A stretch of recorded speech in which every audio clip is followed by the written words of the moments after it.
I just can't keep on going. I'm falling in love with you. I know if you want me for sure. We must around for too long. I need a commitment to feel I belong to someone. So if you like to, then this is a chance to. I'm moving on without you. Gotta find another with me. You say you want me, then you better show me. Come on and get to know me, and then you will find that I love you, and I feel the same. Got to be sure I know by now. If we get through our love like this and like that, I'm gonna move along like this and like that. Yeah, like this and like that. Join me, like this and like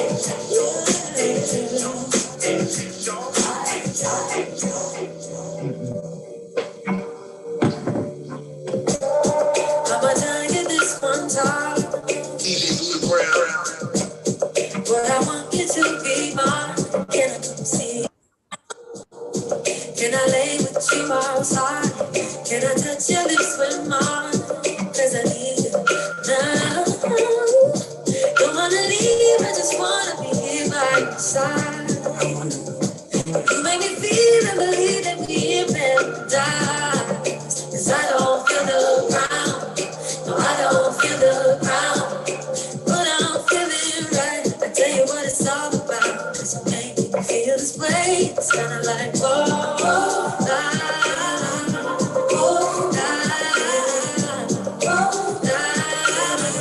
you make me feel and believe me,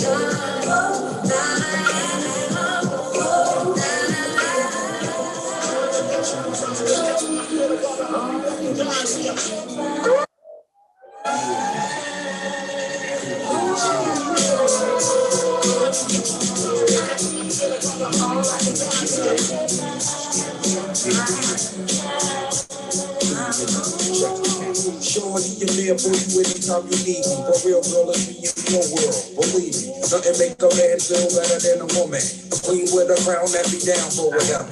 There were few things that's forever, my lady. We can make war or make babies. Back when I was nothing, you made a brother feel like he was something. That's why I'm with you to this day, boo, no frontin'. Even when the skies were gray, you would rub me on my back and say, baby, it'll be okay. Now that's real to a brother like me, baby.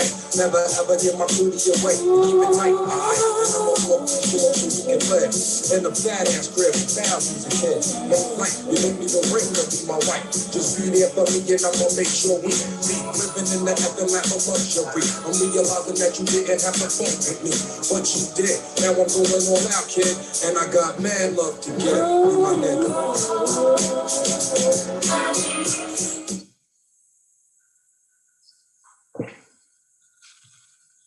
You don't have to worry about that. Let them use that.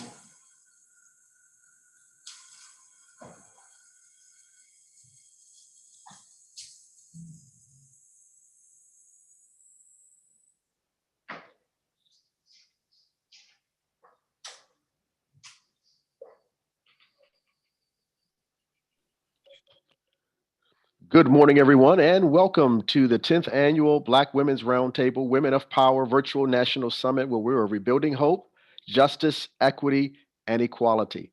Now, at this time, ladies and gentlemen, we would love to welcome Tanya Tyson, Vice President, Operations and Events Management. Also joining her will be Acacia Newsom, Project Assistant, Black Women's Roundtable. Let us now receive them virtually as they come. Is they ready for us? Good morning. It is my great privilege and honor to welcome all of you fierce, fabulous, and phenomenal women today to the Black Women's Roundtable 10th Annual Women of Power National Summit. I cannot believe it's been 10 years since we first launched this summit. And I've also stand here as my 10-year anniversary when I first walked through the door as a volunteer, and now I stand here as the Vice President of Operation and Events Management.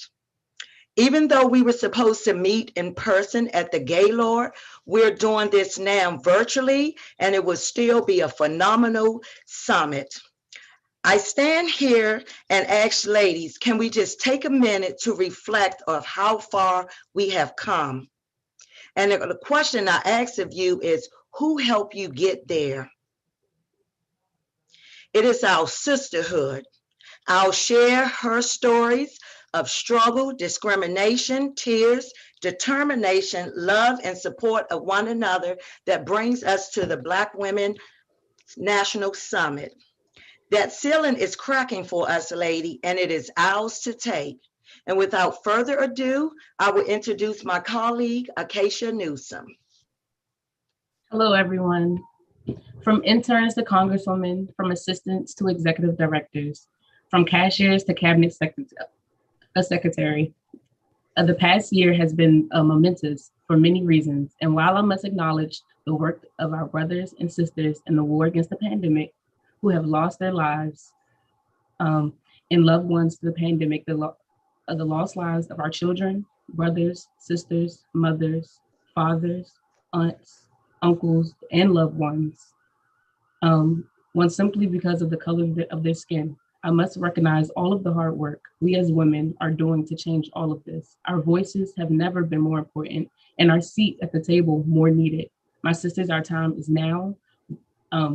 And we hope that you enjoy what we have in store for you for the next 5 days.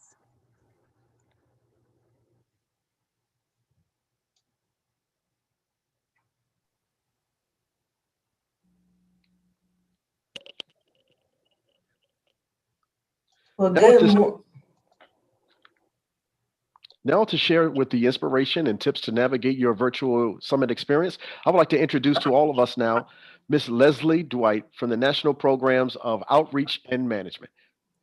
Good morning, women of power. It is such a privilege to be before you this morning, even in this virtual space. You know, I was thinking about how I would offer inspiration to you this morning, and I want to ground our inspiration in the thought, it matters how you get there. It matters how you get there. The sacred text in Hebrews 12:1 says, as for us, we have all of these great witnesses who encircle us like clouds. So we must let go of every wound that has pierced us and the sin we so easily fall into. Then we will be able to run life's marathons race with passion and determination, for the path has already been marked out before us.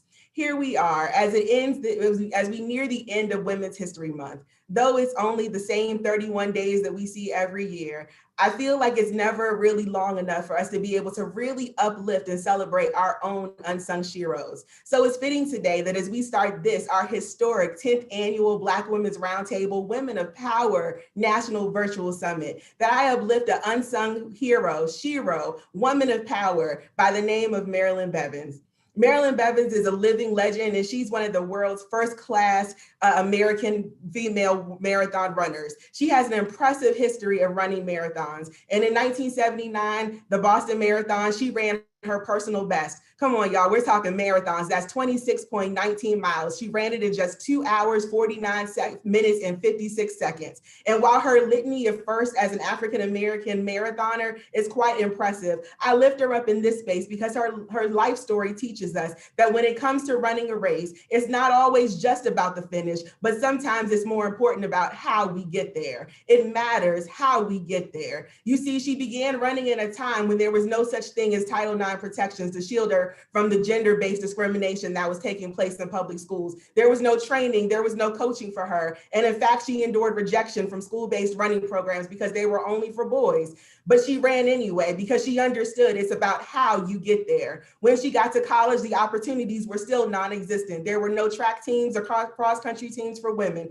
But despite the barriers and despite the obstacles, she persevered and she'd run on anyway because it matters how you get there. There would be historic races that she never never be celebrated for, and achievements that she'd never achieved, because she had to celebrate for herself. And when she'd celebrate for herself, they told her that she was doing too much. She'd endure and she persevered through bigotry after running 25 marathons. But for her, it was never just about finishing the race, but her story suggests that it mattered how she got there. Her passion and her determination to run the race that she was given gave her power to withstand the pain and the hardship. It gave her the ability to thrive under adversity, and it gave her the capacity to soar even among the most unimaginable circumstances. My sisters, if we're going to rebuild hope, justice, equity, and equality, it matters how we run our race. It matters that we run with fortitude. It matters that we run with grace. And it matters that we stay consistent in our passionate pursuit, that in the midst of it all, because of our words,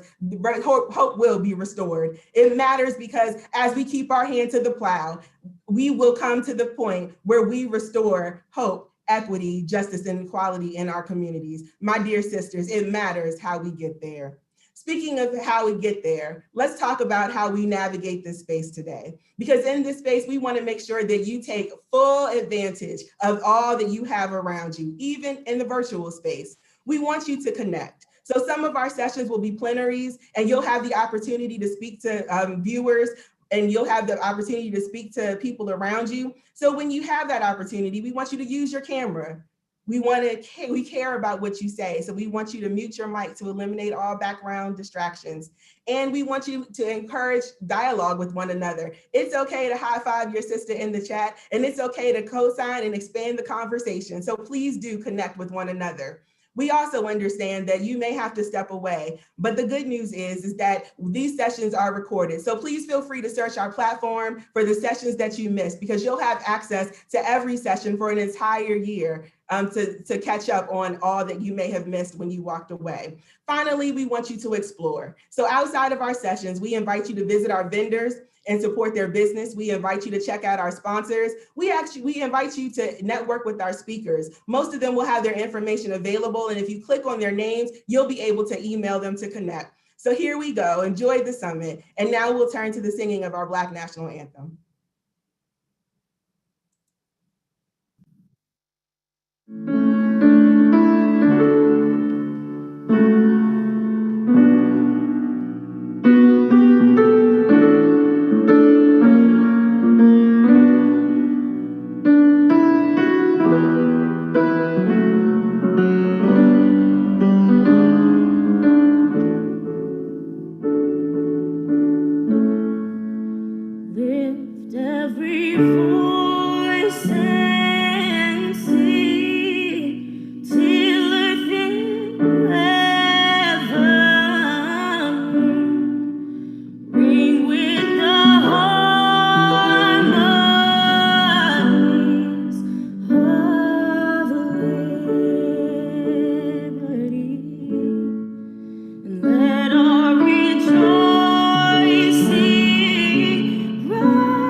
Now to provide our opening remarks and release for 2021 BWR policy agenda. Ladies and gentlemen, let us now receive Melanie L. Campbell, President and CEO of NCBCP and convener of BWR. Let us now receive her virtually as she comes.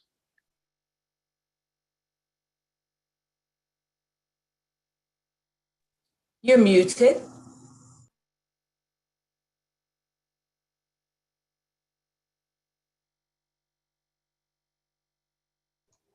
Let's start this one more time. Good morning, good morning, good morning, ladies all.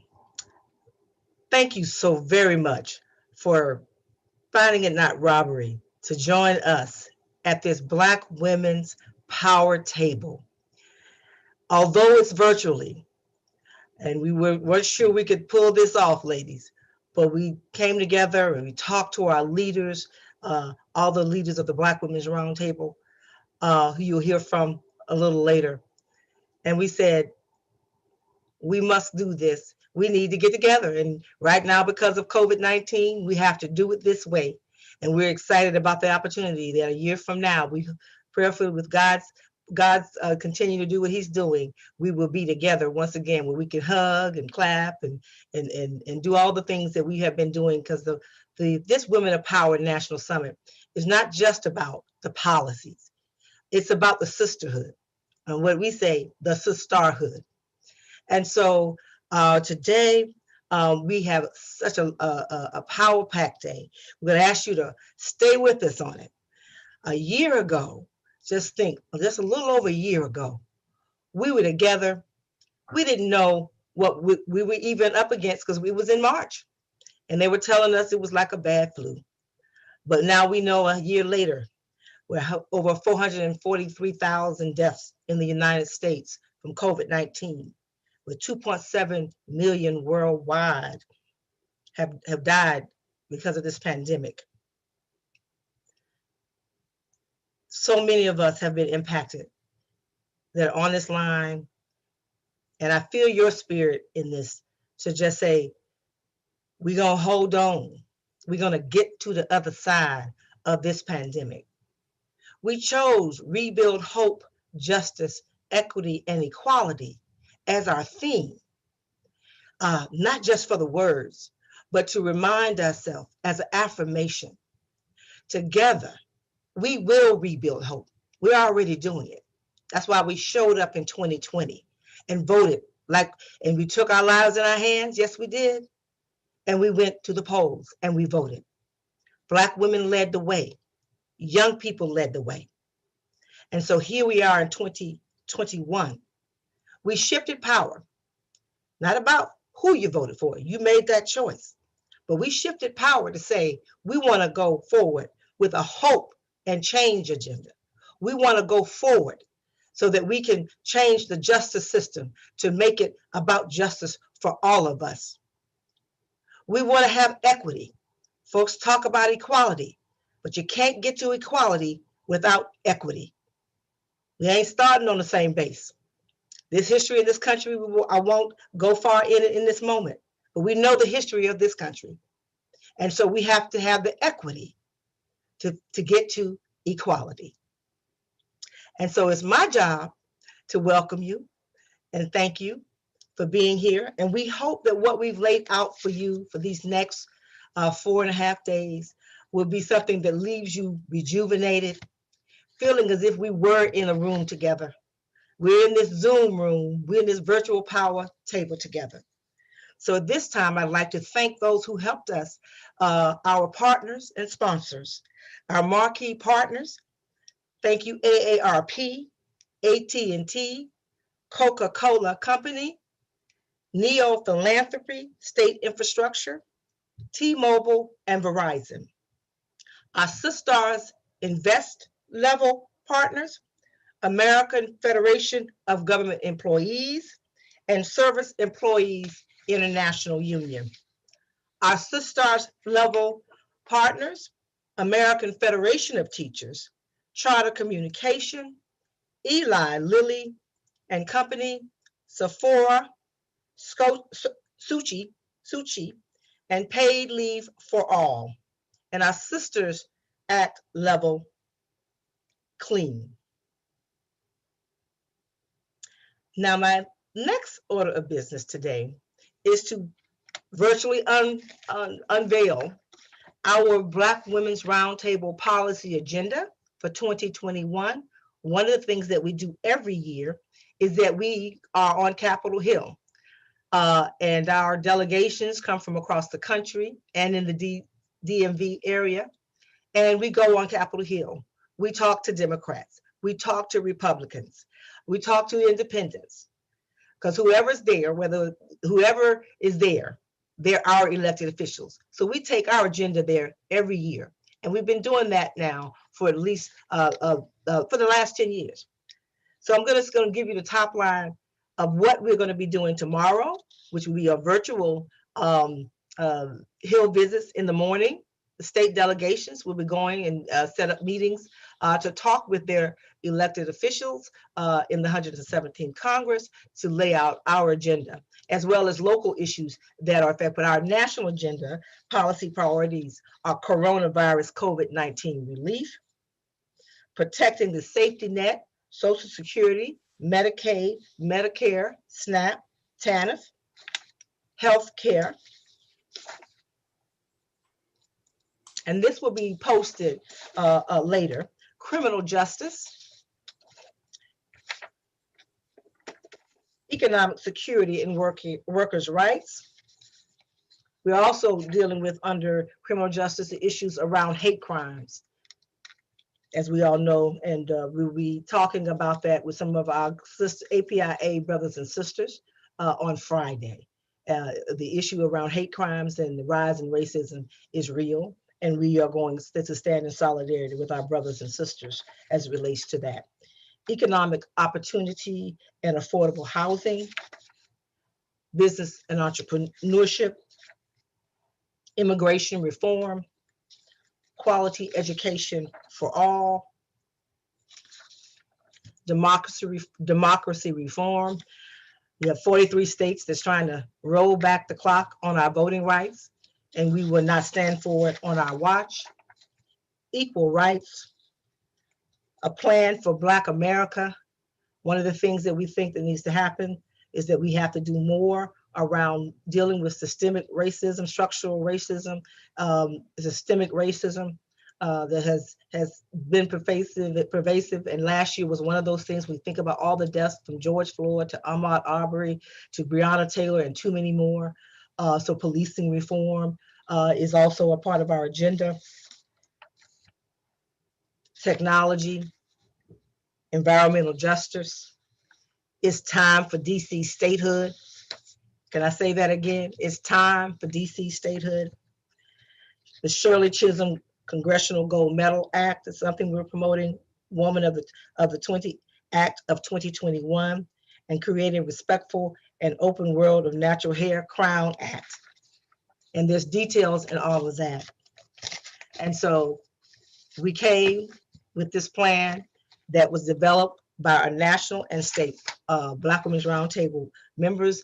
I want to thank you for that. And so I think at this time, my next part of my agenda, now misplacing my paper, there we are.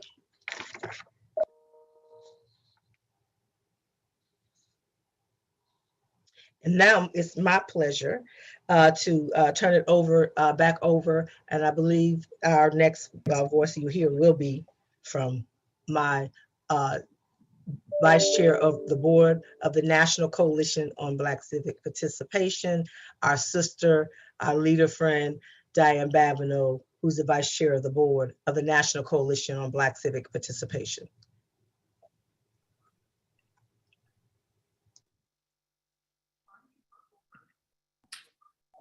Good morning and greetings from the National Coalition on Black Civic Participation. You know, this year has been most devastating with the loss of the loved ones, loss of jobs, long food lines, and hunger, and just to name a few. When I heard the layout that Tanya and the others had put out there for us, and that song lift every voice and sing means so much now and in the future. You know, we always want to talk about liberty and justice for all. So right now, today, our challenge is to thrive in a world of the COVID-19, to get our kids educated and back to work and just get back to normalcy when everyone can just see each one in person. But right now, we have a long job to do. Won't stop, can't stop. So let's do our part to make things happen this year, in 2021, in 2022, and beyond. This is our goal, and this is our charge. And like everyone said, please participate in all of the session. Don't keep it here. Take it out there. Talk about it. Rejoice of how you plan on to keep marching until liberty and justice is for all. Thank you.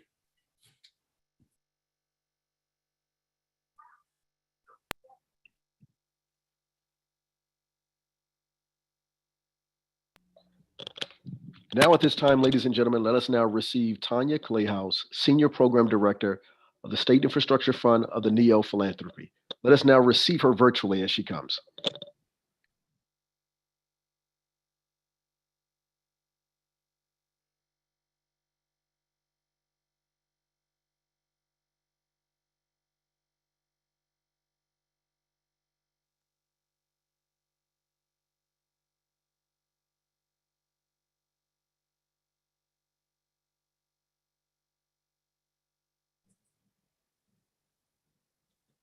Ms. Clayhouse?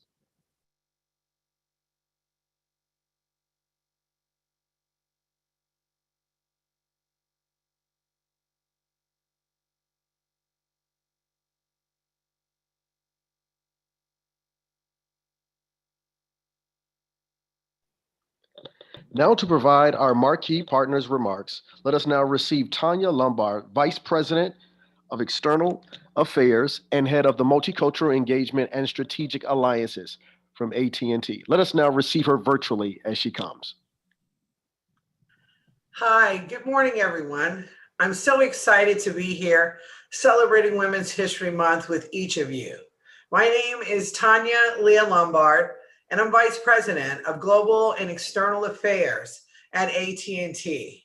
I want to start by congratulating the Black Women's Roundtable on their 10th anniversary, serving so many phenomenal and wonderful women. Over the last decade, the Black Women's Roundtable has served as a platform for Black women to convene and to discuss critical issues that are important to our community. I want to especially thank the incomparable Melanie Campbell for her leadership in this moment and for giving Black women a voice and a space to be heard in this moment. Over the past year, we've seen Black women use their voices to make significant impacts on our society, from the thousands of women who participated in the social justice movement, as well as the political shift in Georgia. As we celebrate ourselves this month, we must remember those whose shoulders we stand. And in that spirit, I challenge each of us to continue to build meaningful connections that will propel Black women for the next 10 years. In closing, again, Melanie, I want to thank you for having our backs. I look forward to continuing to work with the Black Women's Roundtable, the National Coalition, for years to come. And as always, remember, ladies, our strength is our bond and our humanity is our connection. Thank you, and have a great conference.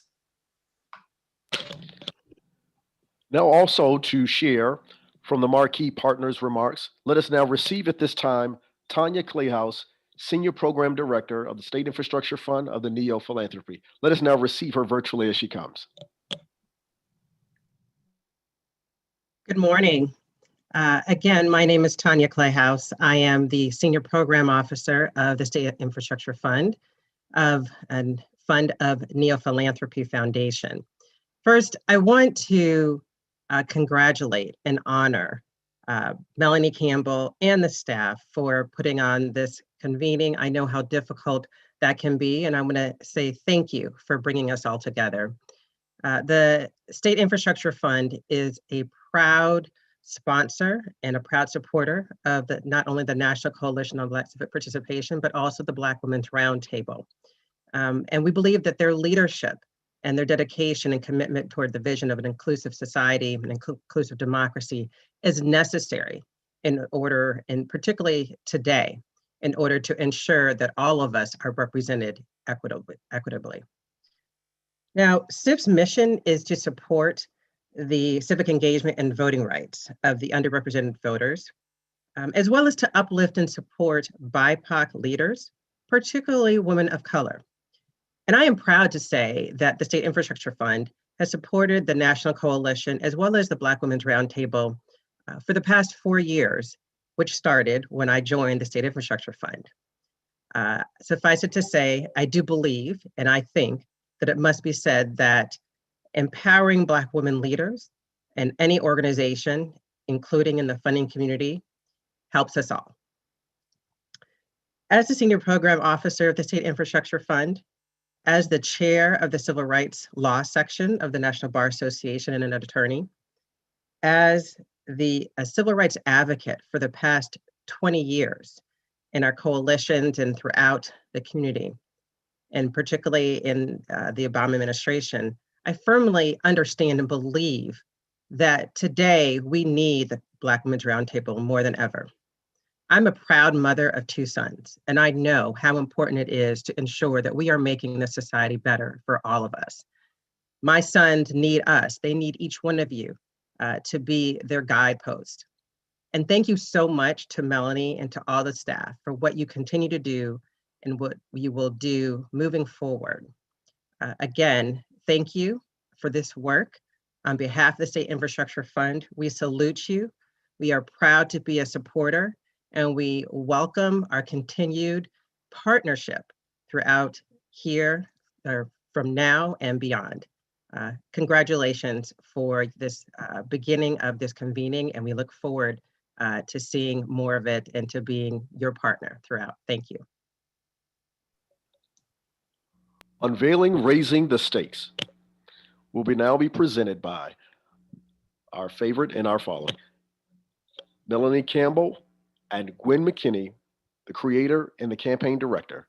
Let us now receive them at this time.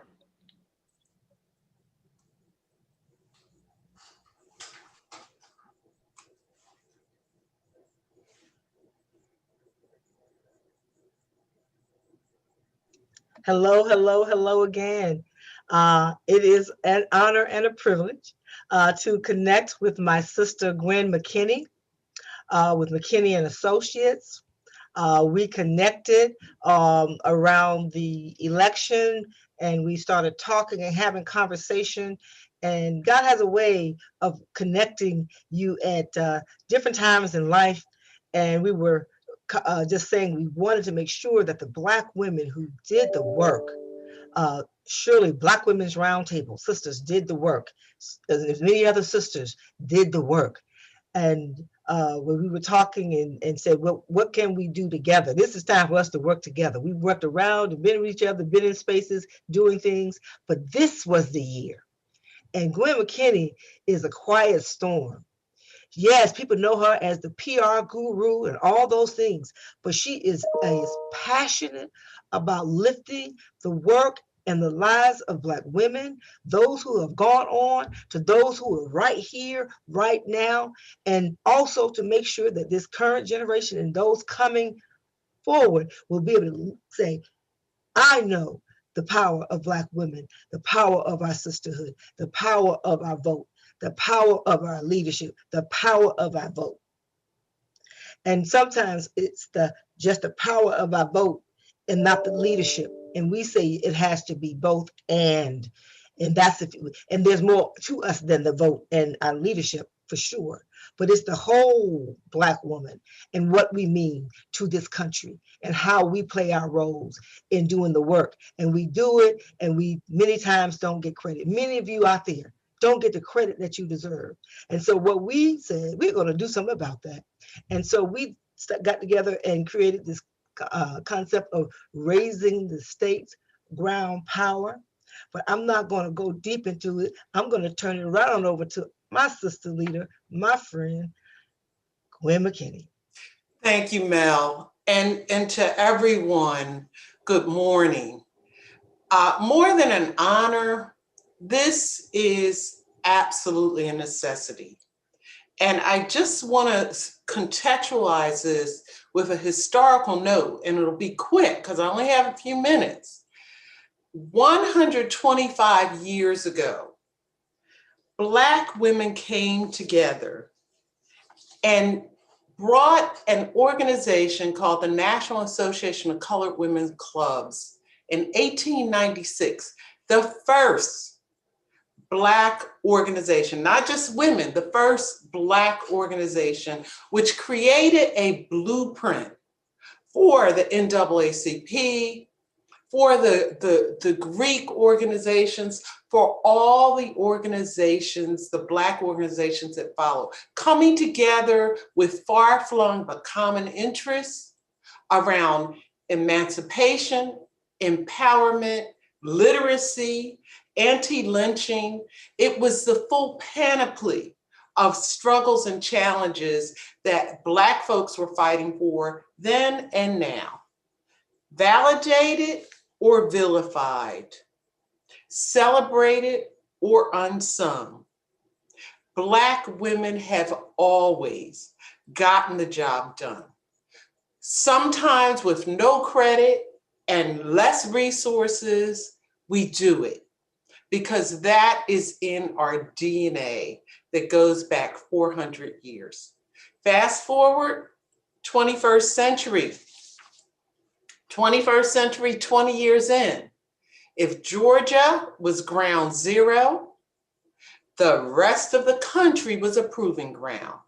And we have Black women across the United States, from Philadelphia, PA to Philadelphia, MS, doing the work.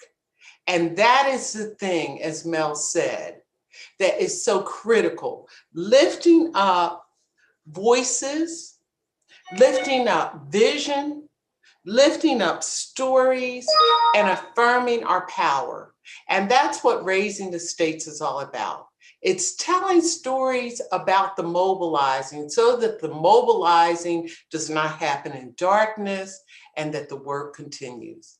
So with that, I am really proud to be associated with these phenomenal change agents on the ground. And I think we'll see them in a minute, and we'll see them throughout the next several days. But we'll start here with Raising the States and praise to BWR.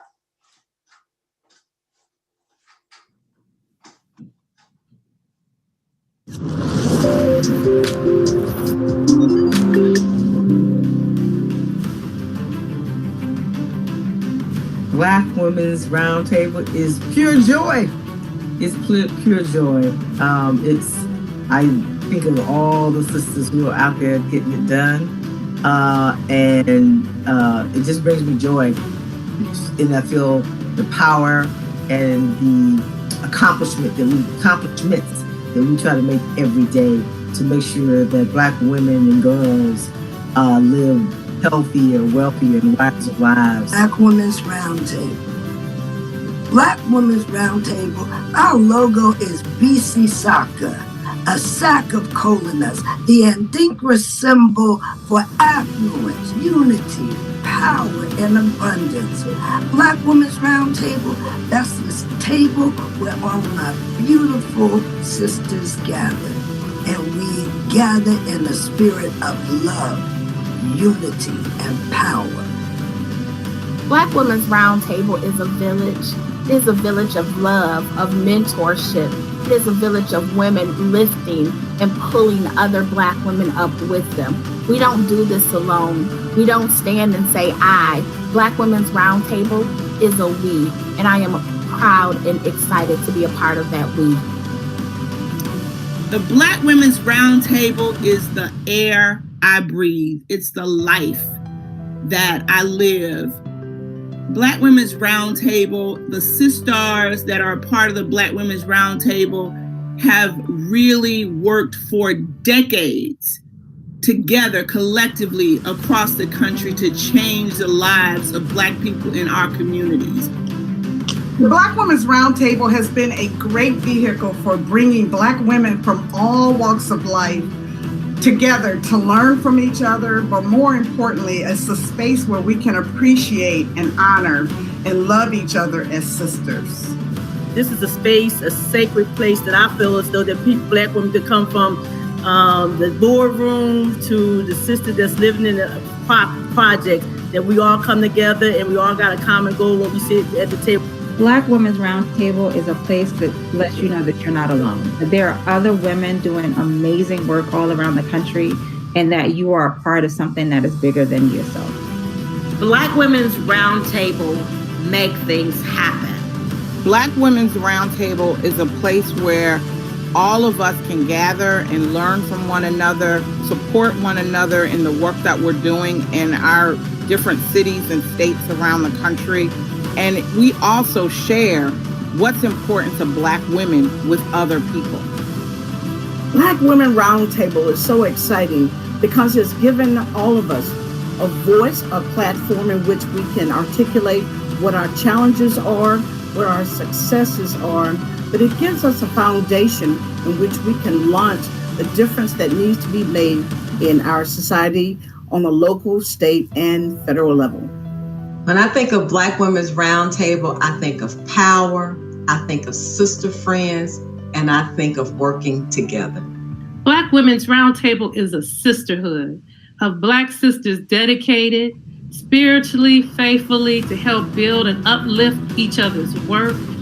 Black Women's Roundtable. Can you imagine a power table, a round Black power table of Black women from all across the country working together, sitting together, strategizing, organizing together? Well, that's what Black Girl Magic is about, and that's what Black Women's Roundtable is about. Black Women's Roundtable is a safe space for Black women to stand in our truth, to build our power, to celebrate one another in all of our greatness, but to demand change from a system that was designed to oppress us and keep us out. Yet we overcome, we dismantle and disrupt, and make sure we give access to more Black women coming next behind us. Black Women Roundtable is a tornado. Black Women Roundtable is a storm that's gonna go through this country and gonna move and change things with Melanie Campbell's leadership that we have never seen in history.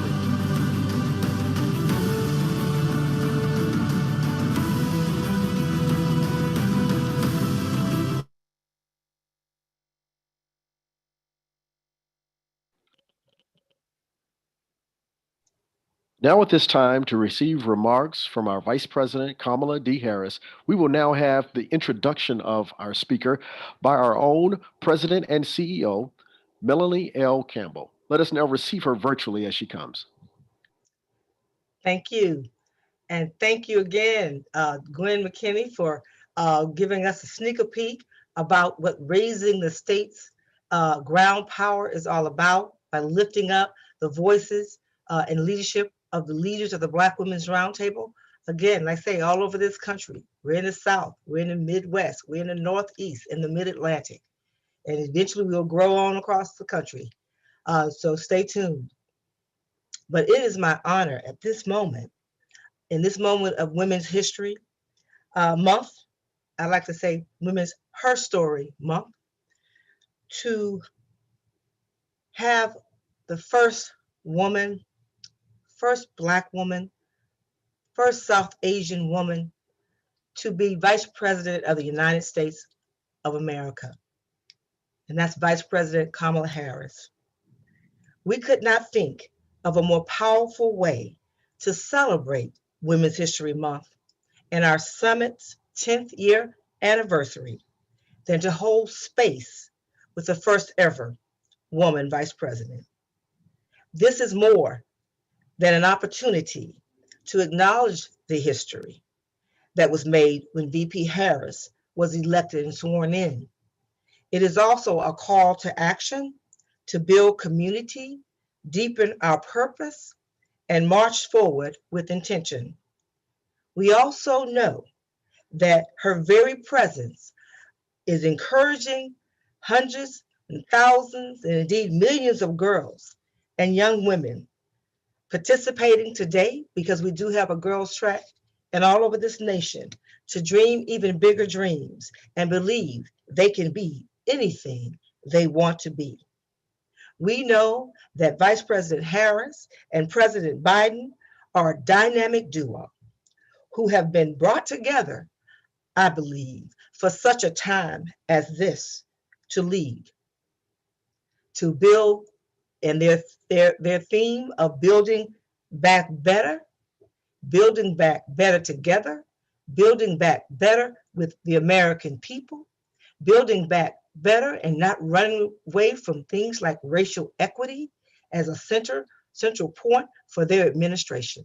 So it is my honor, and it's my honor to be able to call on Vice President Harris to bring her remarks as our first speaker for this 10th anniversary. We love her, we appreciate her, and I take it not robbery, and I know it's a blessing that I'm able to say, Vice President Harris, we welcome you to bring your remarks for this summit. Annual National Women of Power Summit. Thank you to the dear, great Melanie Campbell and everyone at the National Coalition on Black Civic Participation and the Black Women's Roundtable for the important work you do every day. The power of Black women is undeniable. We see it in the ballot box and in the boardroom, in state houses, and in the halls of Congress. And over the past year, faced with this devastating pandemic, Black women have been true heroes. Think about Dr. Kizzy Corbett, a Black scientist who helped develop the vaccine that is saving lives. Sandra Lindsay, a Black nurse who was the first person in the country to get vaccinated. Across the country, Black women are our doctors and nurses, our principals and teachers, our grocery store workers, our small business owners, and our first responders. We owe these women everything. At the same time, we know that Black women have been among the hardest hit by this pandemic. Melanie Campbell recently joined me in a conversation about women in the workforce and spoke passionately about this very point.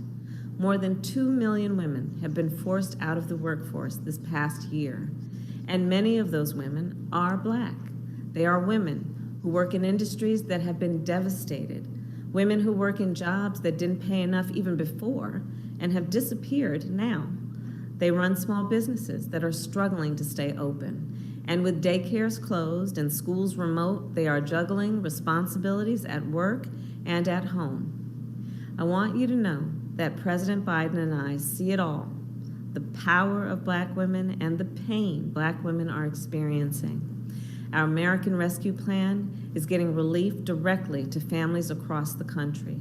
We have surpassed 100 million shots in arms, and we are sending out 100 million checks.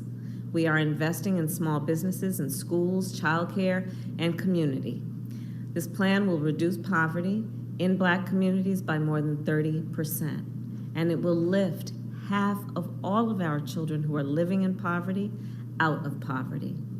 The American Rescue Plan lays the foundation. It sets a vision for the work ahead. The work to reduce Black maternal mortality, something I've worked on for quite some time. The work to ensure equal pay. The work to expand access to voting. And that's just some of the work in front of us. Today, I want to leave with words I grew up with, words the great Aretha Franklin sang. There's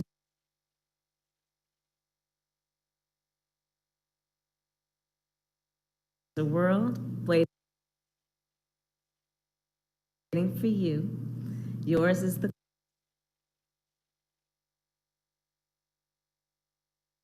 quest that's just begun. Ours is the quest that's just begun. Thank you again for your leadership and all you do. I look forward to working with everyone in the days and the years ahead. Take care.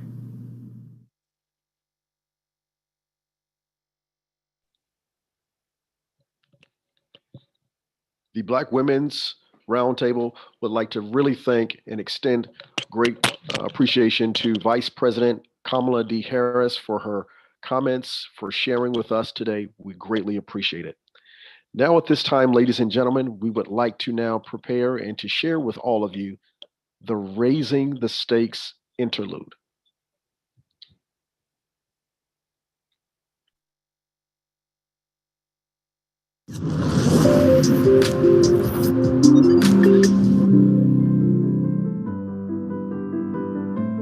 That magic is not one thing, it's many things.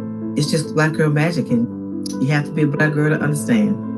Black girl magic is me. Black girl magic is you. Black girl magic is our future. Black girl magic. You know, Black girl magic is that thing that we have that no one else in the universe has. It's that thing that we have that makes everything we do turn to gold. Black girl magic is all around us. It's joy. Just pure, unadulterated joy. It's the rule, it's not the exception. When I think of Black girl magic, I think of my daughters. Kaita Welchland, who is nurturing and very thoughtful. And then Zaya Brooks, she's feisty and she's sassy.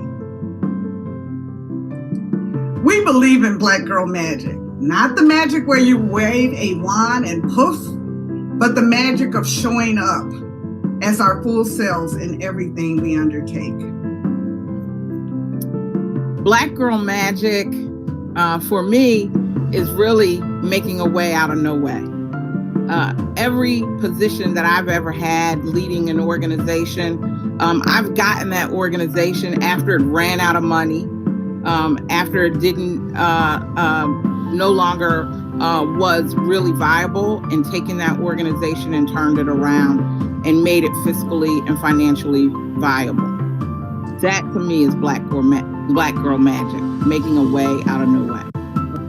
Black girl magic has so many ingredients. It has love, it has commitment, it has dedication, it has fight, but it has the resiliency that is in the DNA of every Black woman to continue to fight for our village, for our communities, for everybody.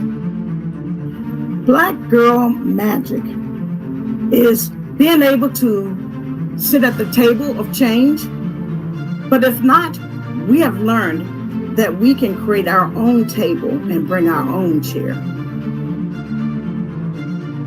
Black girl magic is class, wisdom, faith, the ability to organize, to mobilize, to make real change and not chump change for everybody in our community. Black girl magic is the power within us, the power that was given to us by our Creator, the power that is innate, the power that is a part of the very air that we breathe. Black girl magic means that we have that secret power that we give and can relay to everyone in our community.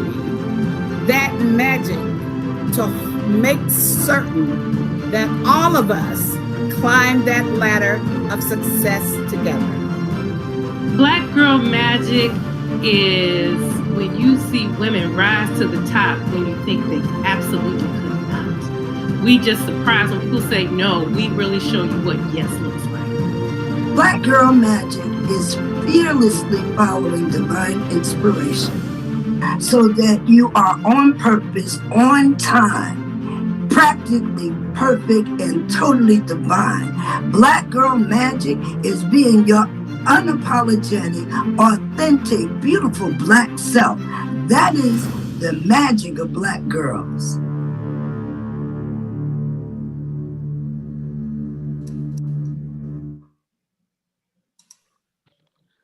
Now for our BWR Raising the Stakes Ground Power Morning Roundtables, we will now have our co-moderators.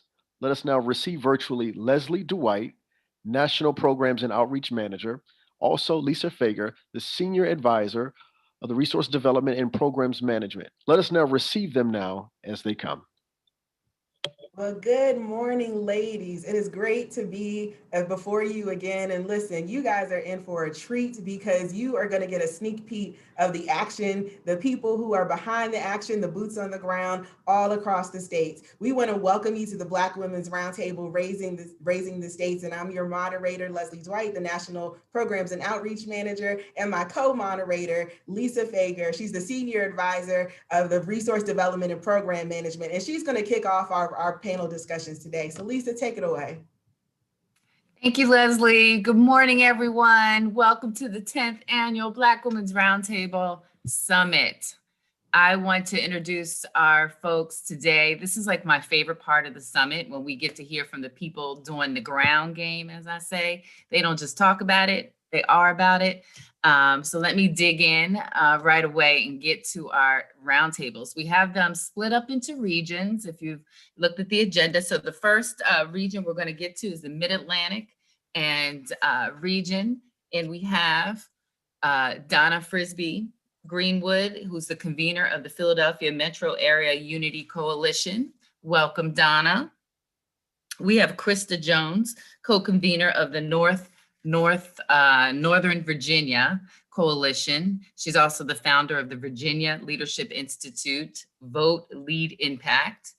We also have Reverend Dr. Judith Moore, who is a convener from the Greater Pittsburgh Mon Valley Black Women's Roundtable, also the executive director of Sisters, oh my goodness, I'm blanking out. Sisters Saving Our Own. She'll correct me, I'm sure, when we're get together. And we have Tiffany Dominique, also co-convener from Philadelphia Metro Unity Coalition, and she's also a youth outreach, working on the youth outreach awareness project there. And I think that is all of our participants this morning. Welcome, ladies. Thank you. Thank you. Yes, and I love your attire there, Tiffany. And we're gonna get into it. I don't see Donna's, her video's not showing. Well, we're gonna flow with the text. Good morning. It says Good morning. We can hear her though, and that's the most important. And where's the Reverend Judith Moore? I'm gonna need you to take yourself off mute and, okay, cameras. Okay, I can see us looking beautiful on screen. Okay, awesome.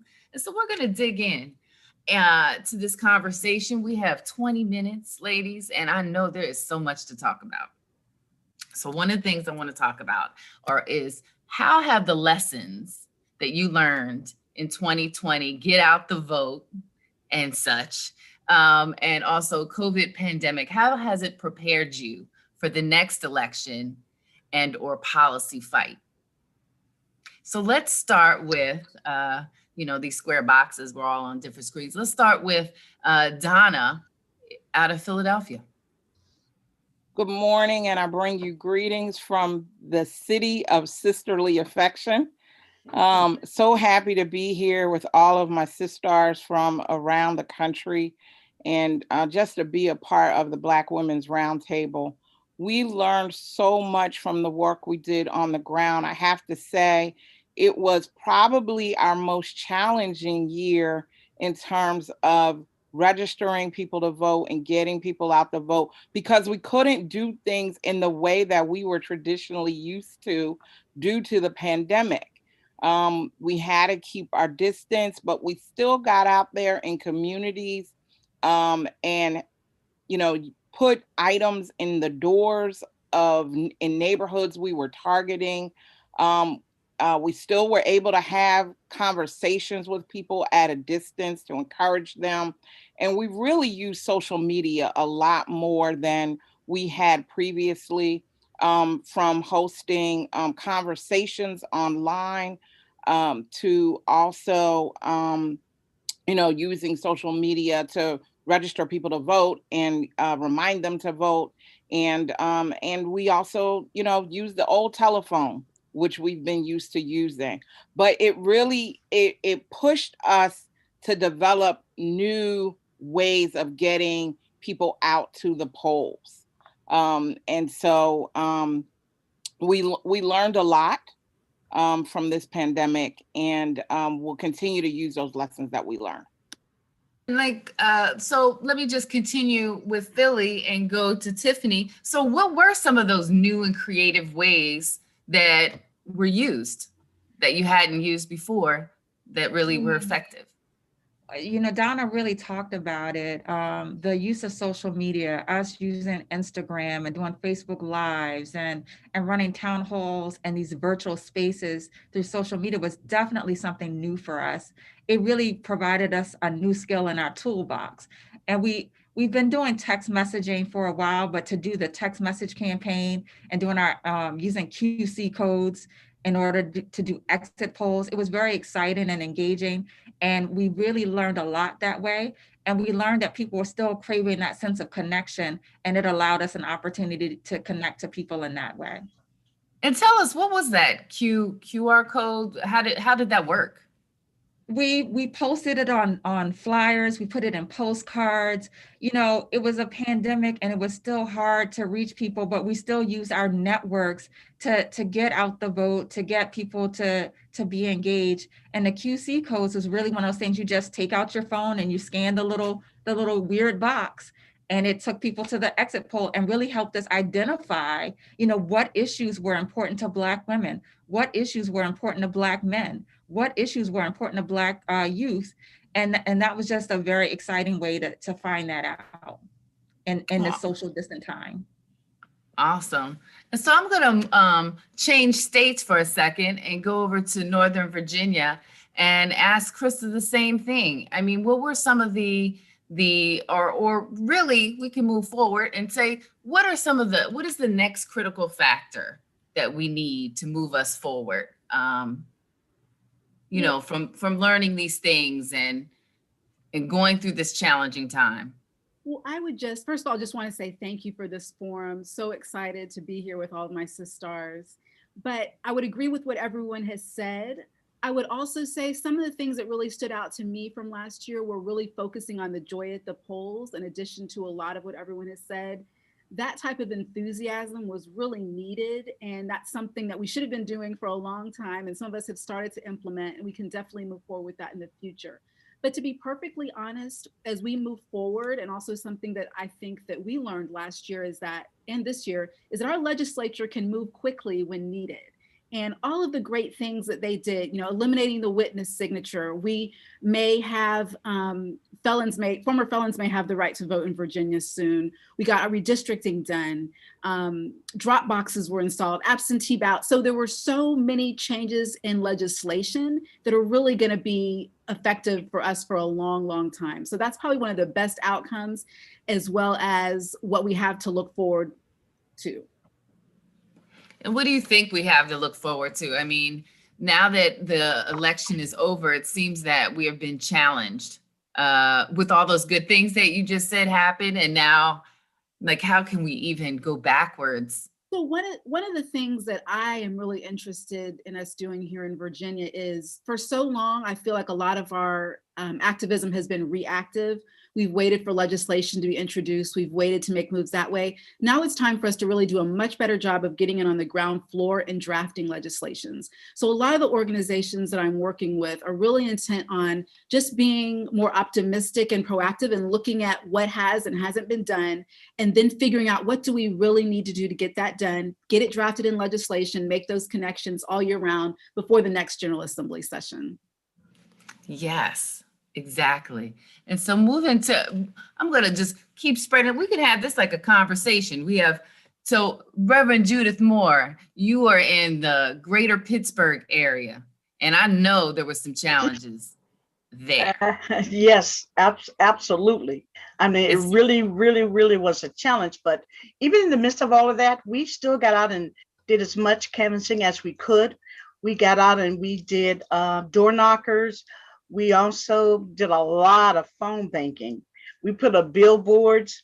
We went to the high rises and got with our seniors. Of course, we had drop boxes, and that really helped us to get out the vote.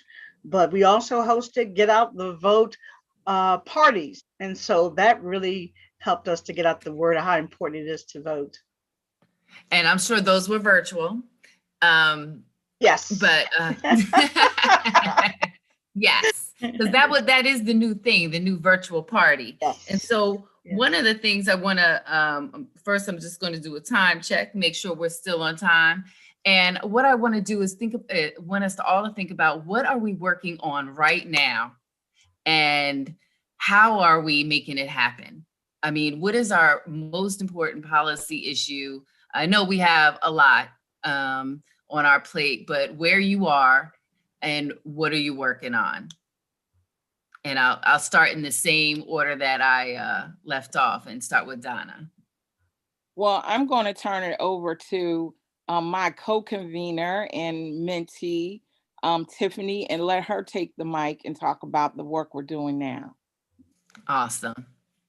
So, you know, we're really excited about some of the work that we're going to be doing now. We're a new BWR site. And so we're learning a lot from the other sites across the country and utilizing some of the techniques that they have identified that work.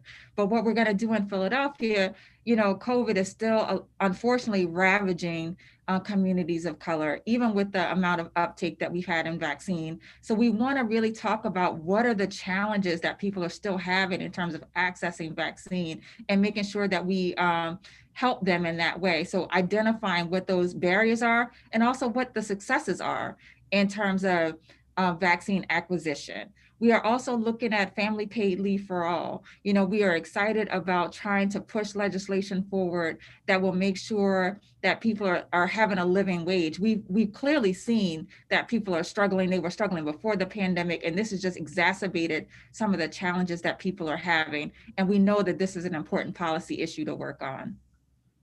Thank you. Yes. And Krista. Absolutely. So, you know, I mentioned some of the issues that we were so happy to get passed. Just wanted to also add that the governor has signed legislation to abolish the death penalty. We also now are looking to have pre-registration for 16-year-olds in terms of voting. So I just can't say enough how proud I am to be in Virginia and see the turnaround from the last 10 years. And really, the NOVA Coalition has been working consistently for 13 years to be on the ground to do a lot of that great work.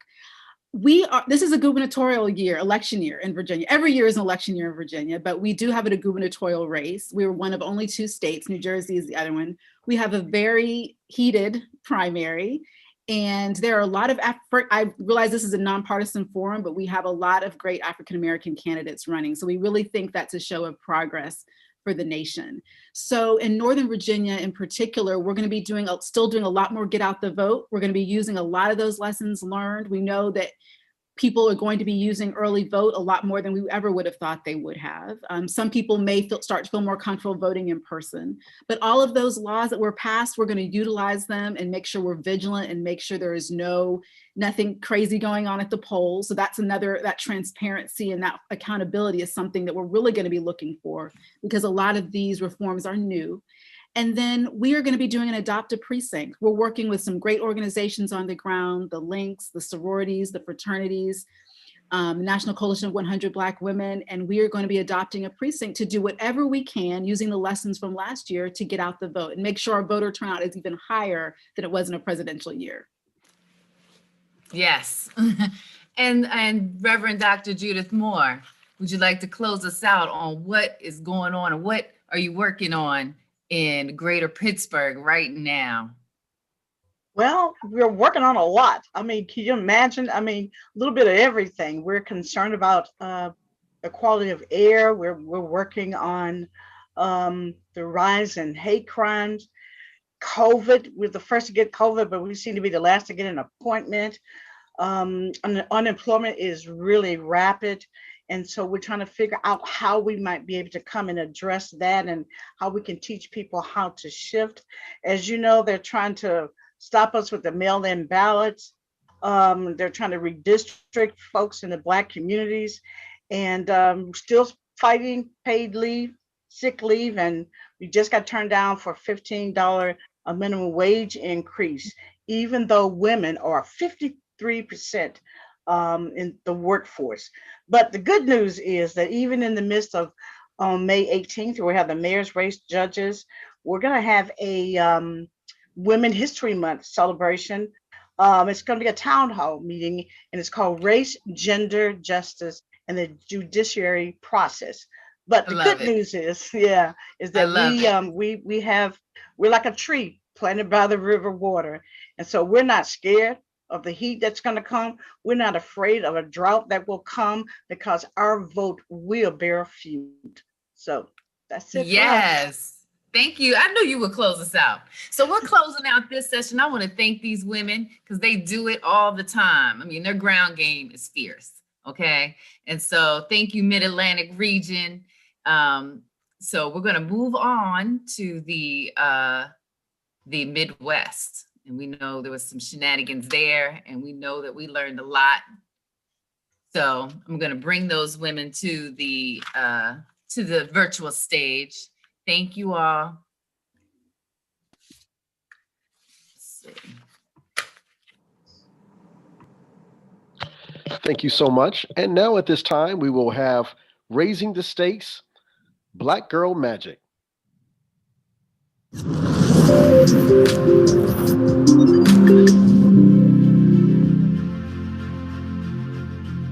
Black women raising the states. That's what we're doing.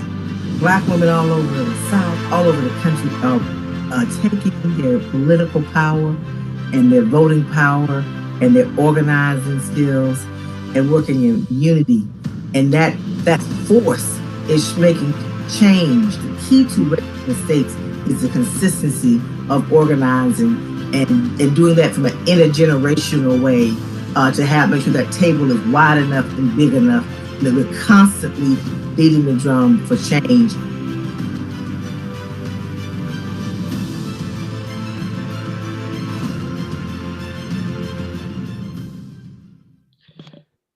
Thank you so much. Now we will have a 5-minute break as we will have an Inspirational Power by DJ Buka Brown. We will reconvene in 5 minutes from now and continue our roundtable discussion. I'm feeling happy, feeling high. They're looking at me. I don't mind. Now it is easy to walk on by. I want what you got, so you better pull up.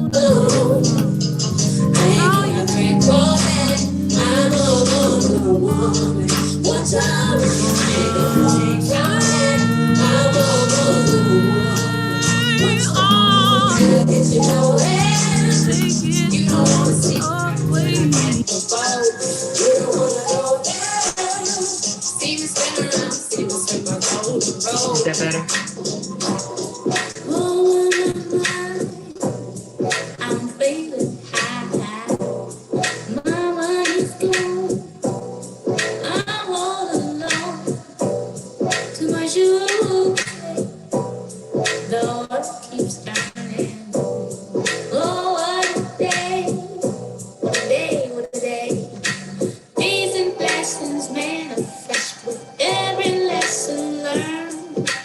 If your knowledge were your weapon, it would be well earned. If we were made in his image, then call us by our names. Most intellects do not believe in God, but they fear us just the same. Oh, no, no, no, no. My life keeps moving like a rolling stone. Well, oh, no, no, no. Oh, break. I go, oh, no, no, no.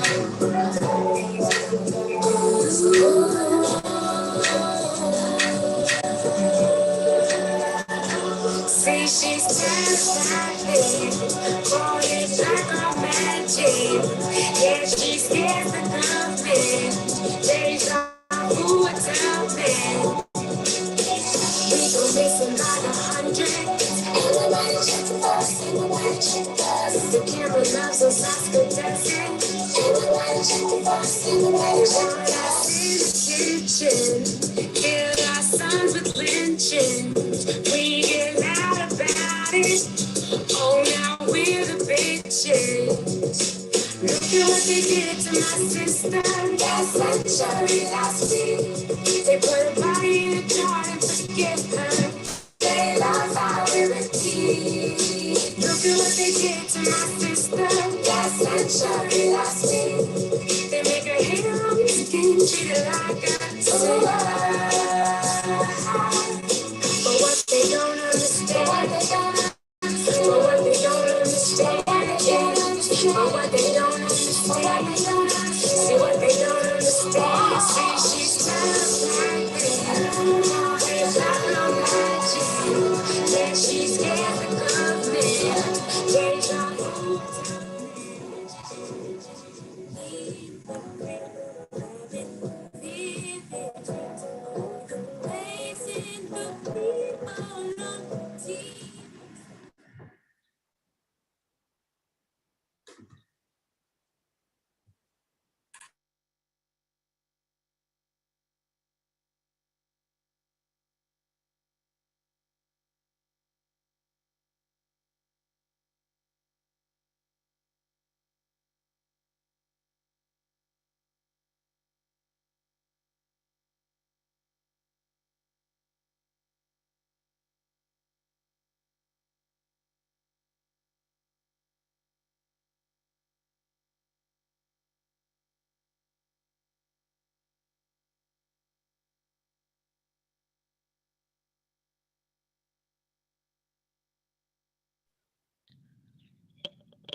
Thank you so much, everyone. And now we are ready to reconvene. Now at this time, we will now ask our co-moderators to rejoin us. Ms. Lisa Fager and Leslie Dwight, as we now start our next roundtable, Black Women Raising the Stakes in the Midwest. Good morning. Guess everybody's popping back on the screen. Welcome back. I hope everybody took a little break. And, oh, we have some echoing. I don't know if folks got their BWR boxes. Oh, awesome. Yes, I love it. I want to bring everybody onto the screen. We have, let me tell you who everyone is. It's like my peeps from the Midwest. They got a lot to talk about, I know. Please welcome Tamika Ramsey, convener of the Michigan Coalition on Black Civic Participation and the Eastern Michigan Black Women's Roundtable. Petey Talley, convener, Ohio Unity Coalition and co-convener of the Ohio Black Women's Roundtable. The Honorable Stephanie Moore Williams, convener of the Kalamazoo, Michigan Black Women's Roundtable and director of the Mothers of Hope.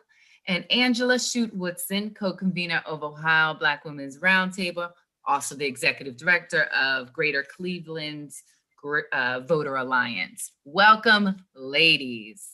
And like I said, with the other session, I was like, this is one of my favorite parts because, I love the folks who do the ground game, not just talk about it. You're not talking heads. You're people who are out there on the ground, meeting the people, doing the work.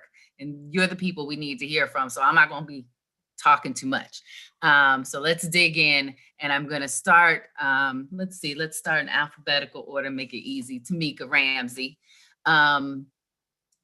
I want to just get right in and talk about the lessons that you learned from 2020 and COVID and how they're preparing you for our next fight in 2021. Good morning. Thank you so much, Lisa, and Black Women's Roundtable National for allowing me to be here today. So in Michigan, we stay ready so we don't have to get ready.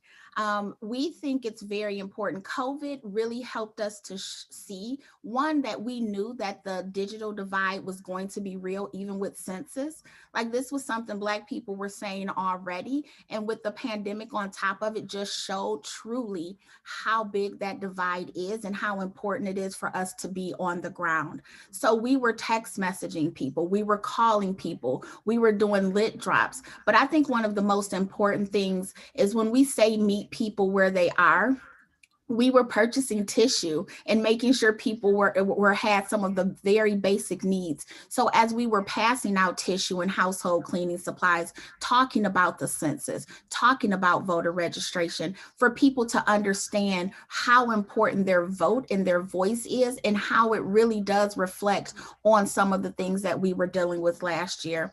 I told people our census support was allocated to us 10 years ago during the last census, right? So when COVID happened, we're getting resources from 10 years ago. And so it was even more vital that last year, that we made sure everybody counted, because we saw the disparities when it came to COVID response resources and communities of color.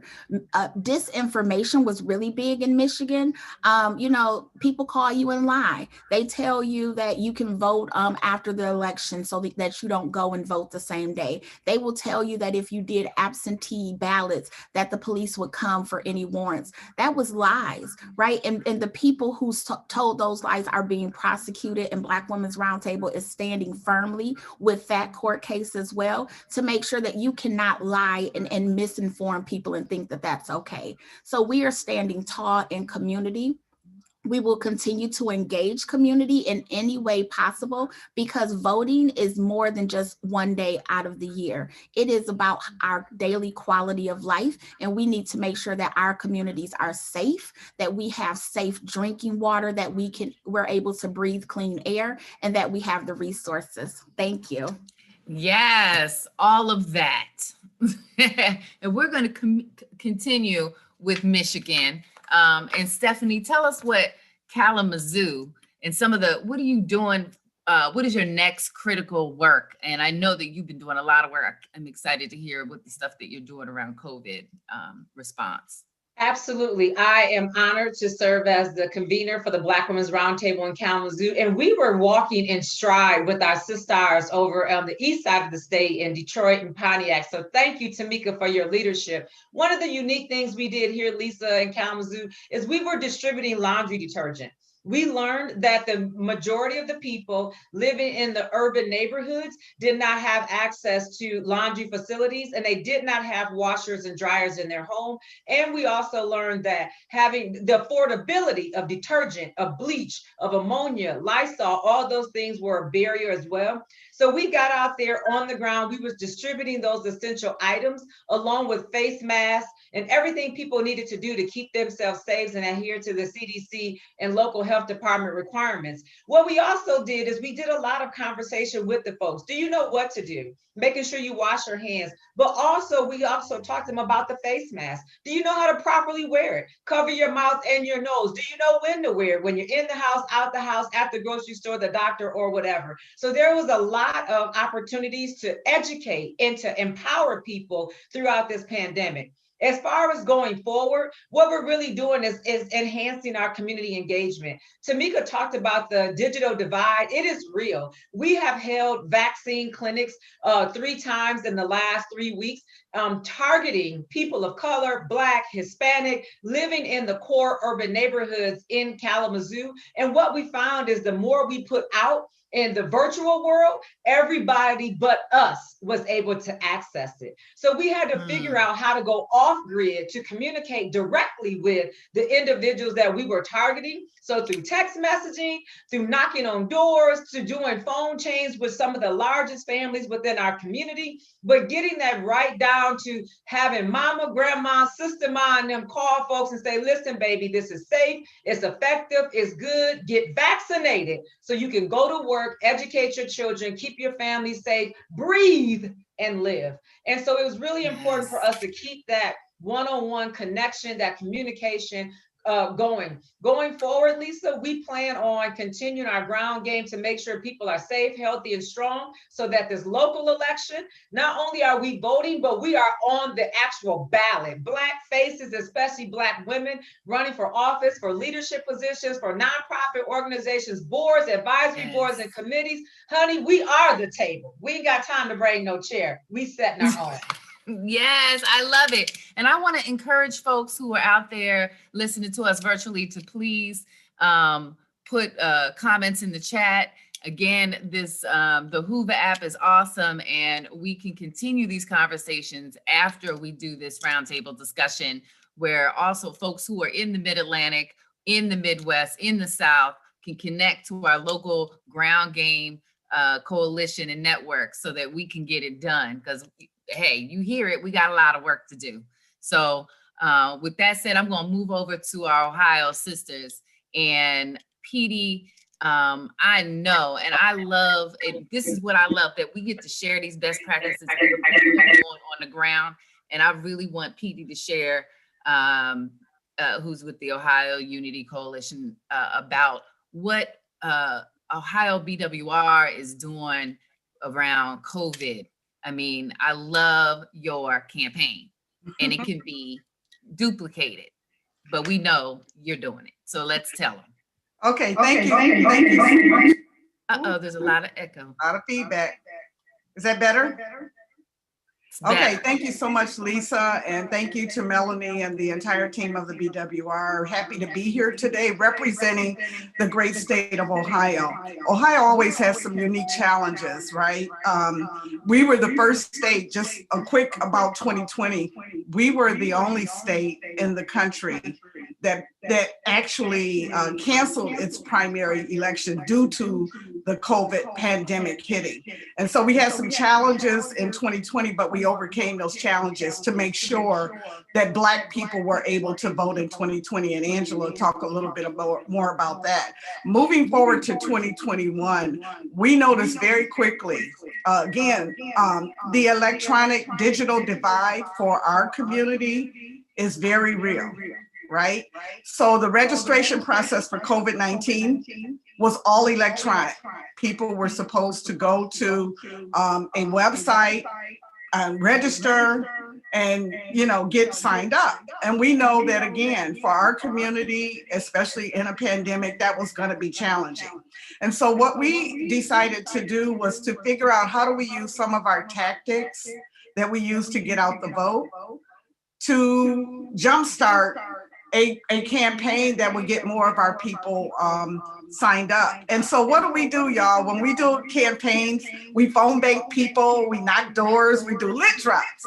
And so we said, hey, I know how we can get to some people. We can get to those same people that we go out and do get out the vote, and let's get out the vaccine. Let's set up some phone banks and begin to call people in our universe that we normally would be getting them out to vote, and make sure that they have an opportunity to get registered if they're not registered, but more importantly, to get scheduled for a shot in the arm.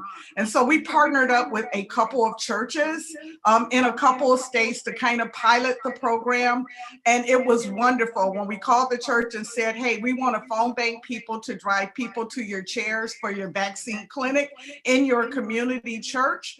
They jumped at the idea. So we have a cadre of volunteers in a couple of cities. Cleveland, Toledo, and Dayton is going to come online right now after this summit, that are actually using a list out of the voter file, right?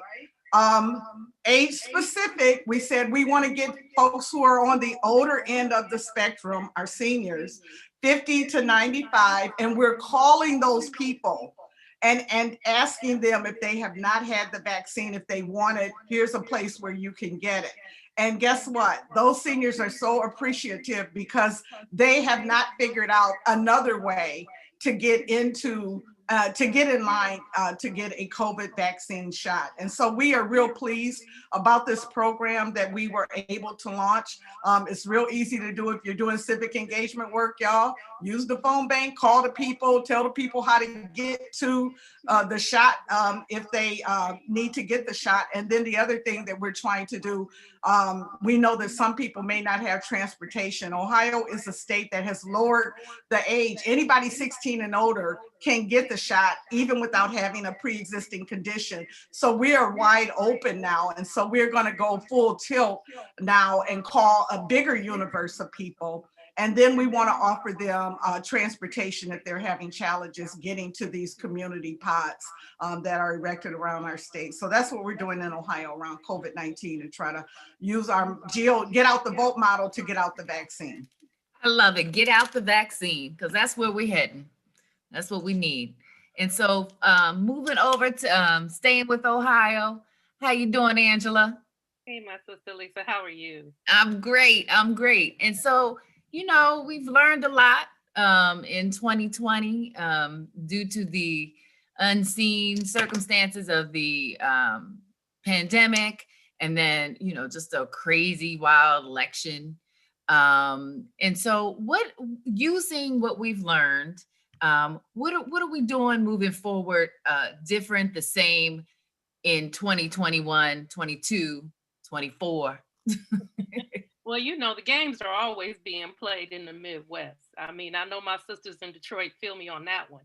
We'll wake up one day and we think the date of the election is this day, and then turn around, and then the illegal way, they let the wrong elected official state a date, confuse the community, and then the right group of legislators that are supposed to set the date. So we make note to self. We're clear about how our election laws are to work. So we are prepared for that, especially for like myself and the many sisters in the 11th Congressional District. We are so happy that our former Congresswoman is now the U.S. Secretary of HUD, but please know we're orphans, and they're playing a whole lot of games with us in this district. We're going to be 9 to 10 months without a congressional representative. That's real, and we're feeling that. And of course, the illustrious Secretary of State and Governor chose the dates they chose. But, you know, even though we know it's bigger than just our district, and I had to throw that out there, we know here in Ohio, our purge is still a mess. And you all have heard me routinely at these summits talk about the Ohio purge. So, of course, our illustrious Secretary of State is throwing 115,000 plus voters off the rolls. So here we go. So what do we have to do? As Petey's been saying, we've been using the voter file to go back and go check people's registration, but also we're getting back in the streets to make sure people know you need to be registered, because you should be angry enough of the games being played.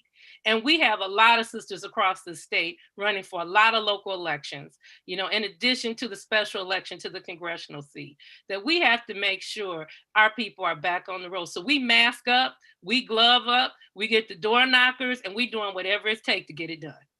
I love it. I love it. And I want to end this session, but as always, my Midwest sisters are getting it done. And I encourage everyone to look at the Hoover app, get their contact information, stay in touch, and let's all work this together.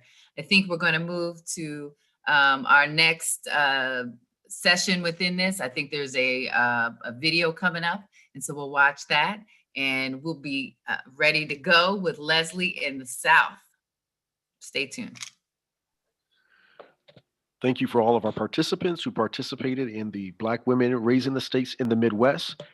We will take a 5-minute break now, and then we will reconvene in 5 minutes for our next roundtable for those participants in the South. Thank you very much. We will rejoin in 5 minutes. DJ Booty Brown. DJ Booty Brown.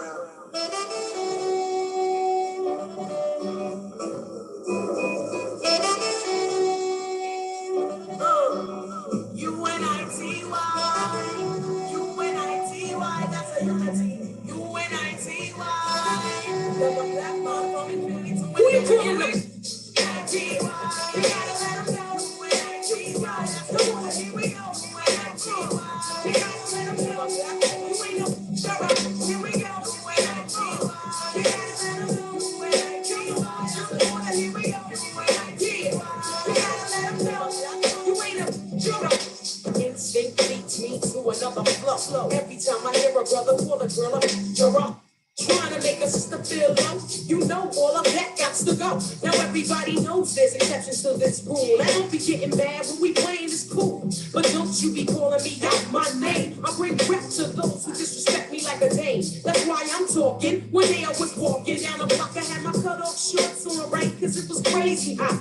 I walk past these dudes when they pass me. One of them felt my booty, he was nasty. I turned around red, somebody was catching the rat. Then the little one said, and laughed. Since he was with his boys, he tried to break the clock. I punched him dead in his eyes, said, when I cheat, you gotta let him know when I cheat. Here we go, when I cheat, you gotta let him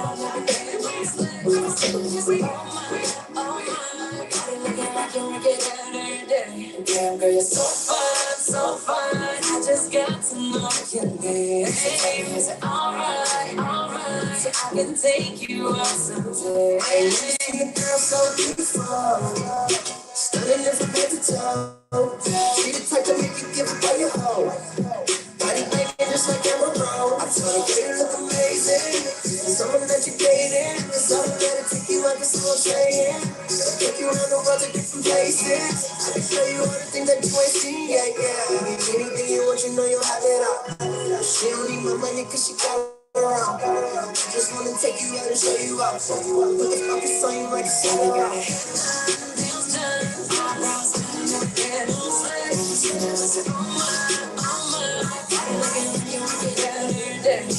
So fun, I just got to know your name. Is it alright, I can take you out someday. Yeah, hey, I really like to know ya. And there's some things I like to show ya. Every woman needs a soldier, and I was hoping maybe we could get closer. They try to understand us, we just like our bands up, blow a couple grand up, I really mess his plans up, he just keeps his chance up, so we ran up. Some girls will stay with me, they playing and I don't get that. You never have to hurt when you with me, cause I ain't with that. I get you everything that you wanted, don't you forget that. And if you ever feeling down, then we can chit chat. Baby got a head down, hands down, eyebrows, baby, how you feeling?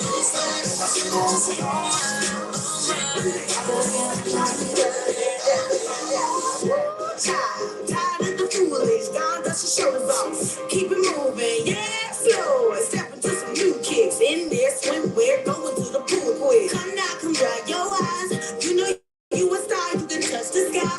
I know that it's hard, but you have to try. If you need advice, let me simplify. If he don't love you anymore,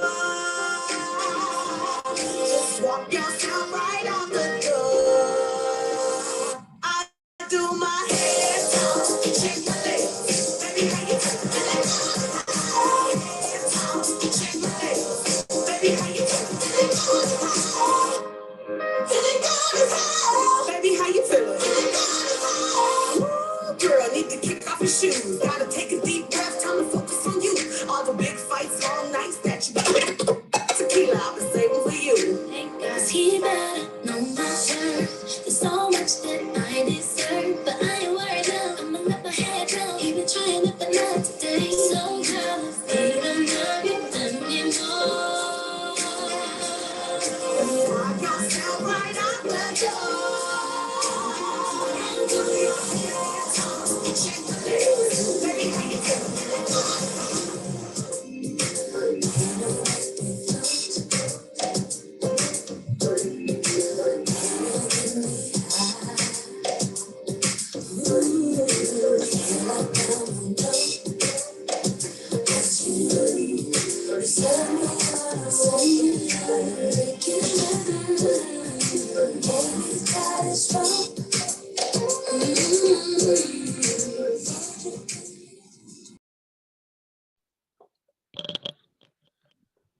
Good morning, and thank you so much for rejoining us. As now we are prepared now to begin our BWR Power Talk for Black women raising the states in the South. Now we will have our co-moderator rejoin us again.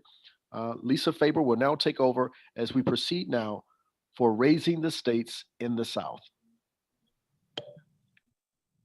Well, good afternoon. Well, because it's still morning. Good morning, everyone. My name is Leslie Dwight, and we are taking it to the South. I want to thank Lisa and all of our folks that were in the Mid-Atlantic area, the Mid-Atlantic region, and in the Midwest. They are certainly doing it. But you know what? they're doing it in the mighty, mighty South as well. So we're going to bring to the table, we're Salandra Benton from Florida, Helen Butler from Georgia, Felicia Davis from Georgia, Gwendolyn Hughes from Louisiana, and Deborah Scott from Georgia. Ladies, welcome, welcome, welcome. It's such a privilege to have you in this space. So listen, I want the world to be able to see the great work that you all have been doing. I want to ground this conversation by really just starting where we are. We are in these boxes because the fact of the matter is we are living in a global pandemic, right?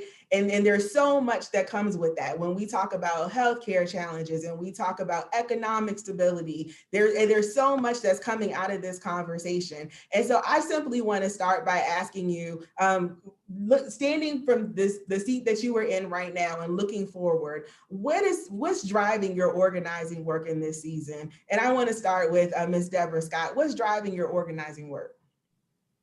So thank you so much, Leslie, for having me and us. What's driving us is really, I mean, we're under attack. You know, when we stand up and fight back, we're under attack. Black women are under attack here in Georgia and in the South. And so we went straight from the election, the presidential election, to then the runoff, and now we're fighting voter suppression. So what's in our way and what's on our path is we have to fight. We have to fight because our lives depend on it. They're trying to take us back. This is Jim Crow. They say Jim Crow in a suit. And so we know as goes these policies in the South, and in Georgia goes the rest of the country. So we are still in fight and survival mode, but we know we will win, because that's who we are. And so every which way they can throw something at us, they are. So I'm inspired by the young people that are around us and working every day and excited about their growth and development in this movement. I love our Black Youth Vote and Black Women's Roundtable allies, but what we're in the middle of is a fight for our lives. Absolutely. And Miss Helen Butler, I want you to help expound this conversation, because it seems like every time I talk to you, you're engaging the legislature. Tell us, what are some of your policy priorities that you're picking up in this season in 2021? Well, good morning, and glad to be here with my Black Women's Roundtable sisters. All of you leaders that are here, we're so happy to be with everyone. And those policies that we're attacking is on all fronts. Of course, Deborah has mentioned voting rights, the assault on those, but we also have a lot of people trying to privatize education, taking away some of that economic justice or equity for our classrooms. And of course, you've seen in our town, in our city of Atlanta, heinous hate crime being thrust upon communities of color.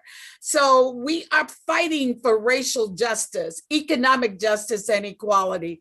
We're following our legislature. They are putting in not only those voter suppression laws, but they are trying to take care of themselves by putting a Citizen United Light bill in place that will try to give them an edge. But Black women always fight back, and we have great Black women leaders around the state, like Tracy George in Augusta, Linda Lloyd in Athens. We have Jeanette Lucas down in Albany, and Diana Cofield right in LaGrange. And of course, all of the sisters in Metro Atlanta that we have working on the Black Women's Roundtable that are helping us to contact not only our local people, because we have local elections going on as well. We have mayors, city councils, boards of education that are up for election this year. But we also have people that are fighting at state level, our legislators that we caucus with. But we also have, we're looking at a federal landscape. How do we bring it all together by using the tools that we have for civic engagement, phone banking, texting, visiting, even protesting in the street, doing what we have to do to make sure that we get the policies and procedures that we want in Georgia. Absolutely. You better call the roll, Miss Helen. I know there are so many great women that are making it happen down in Georgia. Miss Felicia, I want to lift you up as well. One of the things that I love about your work is that you really always have a hand in community and in civic engagement. Talk to us about some of the areas that you'll be working in 2021. So we've taken a page from some of our sisters in the other states to reach out to seniors around COVID and taking their phone banking strategies to reach out, especially to our older seniors. And so we're busy trying to make sure we get vaccinated. But the other thing is, with all of the work that Helen and Deborah are doing kind of under the dome, on the ground, the people are ready. It doesn't matter what the legislature brings forward. The Black community is engaged. Our Senator Warnock gave a kind of speech that has set the tone for all of Georgia. And so we're moving out kind of on a new agenda, looking at what are the opportunities before us. Stop being on our back foot and getting on our front foot and mobilizing. We're looking at what do we need to do to have people job ready for the return to a new situation. So we are not deluded that we're going back to what was. We're going forward to what's going to be. We're looking at how do we use virtual platforms and social media for empowerment. Not just, we have never been just about the candidate. We have always been about the issue. So right now, we are really looking at what are the issues beyond the holding the accountability, but we're looking locally to our own communities. What do we need to tighten up? What can we do to move forward? How do we execute an agenda? So while folks are over there trying to dibble and dabble and create new rules, we have some new plays for those new rules that are going to make sure that it doesn't matter if they narrow to one day to vote. Everybody Black in Georgia is getting online that day. Now, every opportunity we're going to execute. The other thing is, I would be remiss if I didn't mention Angie Gavin here in Clayton County. People saw, nobody even heard of Clayton County. But November 3rd, we came up on that horizon and it said a new day for America. So we're working with the unions, people that are out of work, we put to work. Sometimes we can pay you and sometimes we can't. It doesn't matter. Our community is mobilized. If they can get a check, they love it. But if they can't, they're there to do the work. So it's a new vibration, one that we've had in the past, but we lost it somewhere along the way. We've regained it. We've hit our stride. Black women, magic. We are going beyond magic. We're going to divinity. We're bringing in the new day, the new way. What we've always been about is a righteous vibration, it's integrity, honesty, and we are spreading love, even to folks that want to tear stuff up. We're embracing that because we have to lead this nation and this world to a new place and a different day. So that's the message from the South Side. And you know, Clay Keller, we way down on the South Side. So I want to thank IATSE because they turned it up and turned it out for us. I want to thank AFL for partnering with Black Women's Roundtable all the time, on time. And I want to thank Deborah Scott and Helen Butler. Couldn't do it without them, but especially their young people, Ariel and Mary Pat Hector. And we do have a young man that brings it down for Black Women's Roundtable. That's Jared Sawyer. So I'm just going to ease his name out there. But thank you all. I have to jump to do a BIPOC, Black, Indigenous People of Color Summit around climate justice. So I'm going to depart from you, but I love you. I know my sisters from the further South Side are going to bring it on for all of the South. Oh yeah, and we got a new Southern strategy. We're not going to tell everybody. Well, you got to stay tuned. If you're going to be in the conference, you will surely hear from Miss Felicia Davis again. But listen, if you're watching by social media, you need to pick up on these tweetable conversations. She said the people are ready. Hashtag the people are ready. So thank you so much, Miss Felicia, for that conversation. And I want to swing on over to Louisiana. Miss Gwen, how are you? Take yourself off mute. There, you're on. Can you take yourself off mute? Yeah. There you go. There you go. All right, we're in now. Yeah, we're in there. So talk to us about, you have a lot going on as well. I mean, you guys just finished a primary and a special election, but there's still a lot of issues that are being championed around, Black women in the community. What's going on in Louisiana? Right. So the two issues that are really driving our activism is affordable housing and health and reproductive justice. And so we have alarming statistics in the state of Louisiana as well as New Orleans.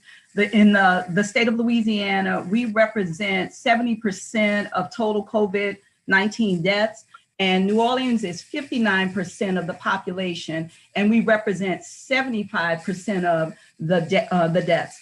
Also on the housing front, Louisiana is third in evictions nationally, which is alarming. And in addition to that, in New Orleans, we are at this time experiencing about 130,000 possible evictions as well as disconnects in terms of utilities. So that has been a driver for us. We know that these statistics affect Black women even more so in the area of evictions, because we tend to be evicted twice as much as any other race. So that's our babies, those two things. And we have some dynamic partnerships in the city. And because we're new on the scene and just really developing what we do and how we do our collaborations, we actually have one that is most important, and it's with the national agenda. And what we do is we get out social media blasts and, just all kinds of things like that to inform viewerships about what's going on. It gives updates on federal monies, access, if there's rental vouchers, food drives, because the pantries are empty. And all of these things are systemic in terms of the two issues that we're attacking. These are the offshoots of those items. So we're just backing that and just supporting, any of our agencies in the cities that are doing the work, that are advocating on our behalf. Then we make sure that they get the media resources. So we, again, put it out in digital e-blast, and we use our other social media platforms to get the information through. Perfect. Thank you so much for sharing, and we look forward to hearing more from you throughout the conference. Last but certainly not least, in the first part of this Southern dialogue that we're having, I want to bring up Ms. Solandra Benton from Florida. Solandra, tell us, you are always active in Florida. You have a deep, deep reach in Florida. What's happening? What are some of your policy priorities in 2021? But first off, thank you, Leslie, and good morning to all our sisters that's on the panel, as well as our sisters that's listening in, and to our awesome leader, Melanie Campbell.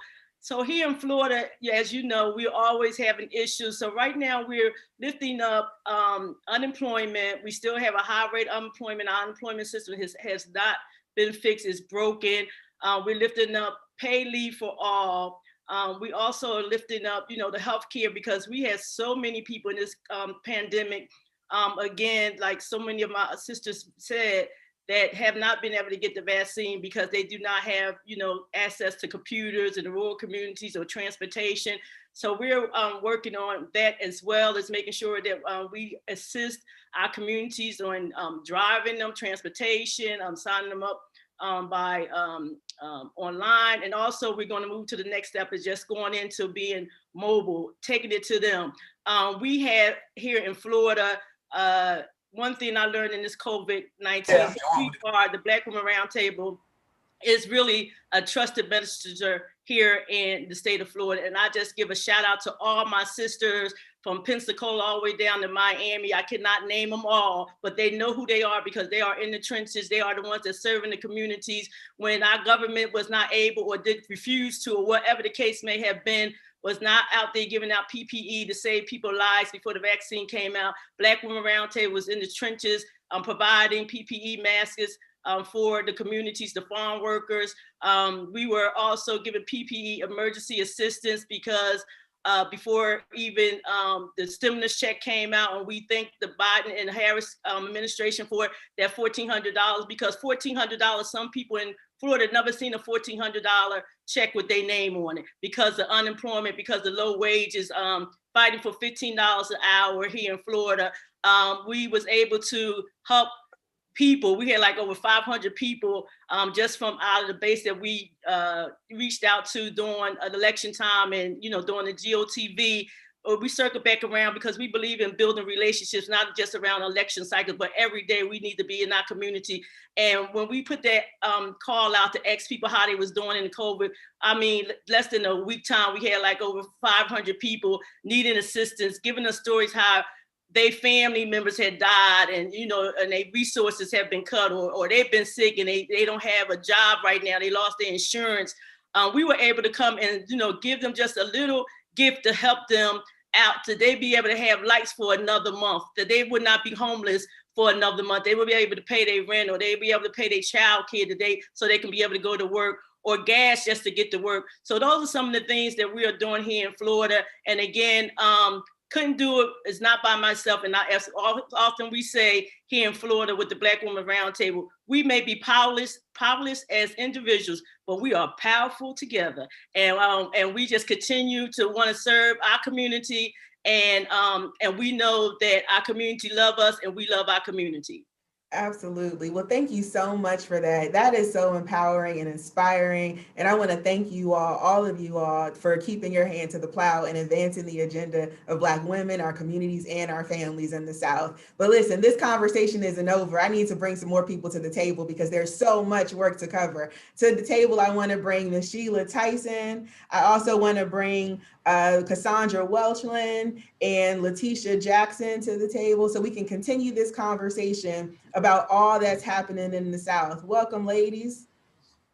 Thank you. Morning. It is so good for you all. It's so good to see your face. Ms. Tyson, can you turn on your camera for us? And Ms. Jackson, if you'll turn on your camera. And so, look, there's been a lot that's going on in the South, and I gotta start. I'm unable to start my video for some reason. Okay, well, in the background, if our tech team will give you some assistance. Yeah, it says the host has stopped it. It was on at first. Sorry. Go ahead. No worries. So if our tech team can help resolve that issue, that would be great.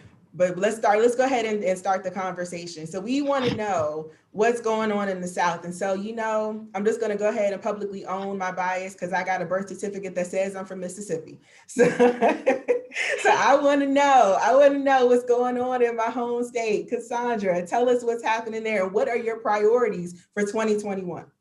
Well, thank you. And it's so great to see all of my sisters here this morning. I want to start off by first saying today is National Equal Pay Day. And what that means is the highlight of that is particularly we're kicking off our summit on this particular day. And so we know that Black women are making way less than what we should be making. And in Mississippi, Black women are making 56 cents on the dollar compared to a white non-Hispanic male. And we've been pushing this issue since 2015.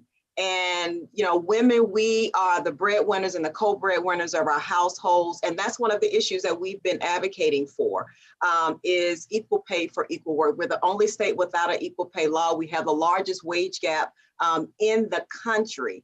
And Black women in Mississippi stands to lose $849,000 over the course of a 40-year career. So we're talking about all those savings that she could have to go towards her retirement, that she could go towards putting away money for her children to go to college, all of those things to buy a house, to afford a mortgage.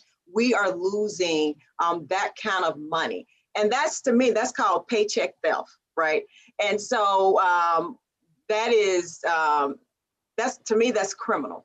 And so we've been in the state of Mississippi advocating and pushing for an equal pay law in this country, in this state. One of the things that's really important to say is that, in Mississippi, we are half the workforce. Women are half the workforce, but we're 2/3 of the minimum wage earners in this state. And so we're talking about, women minimum wage earners. That's $7.25, right?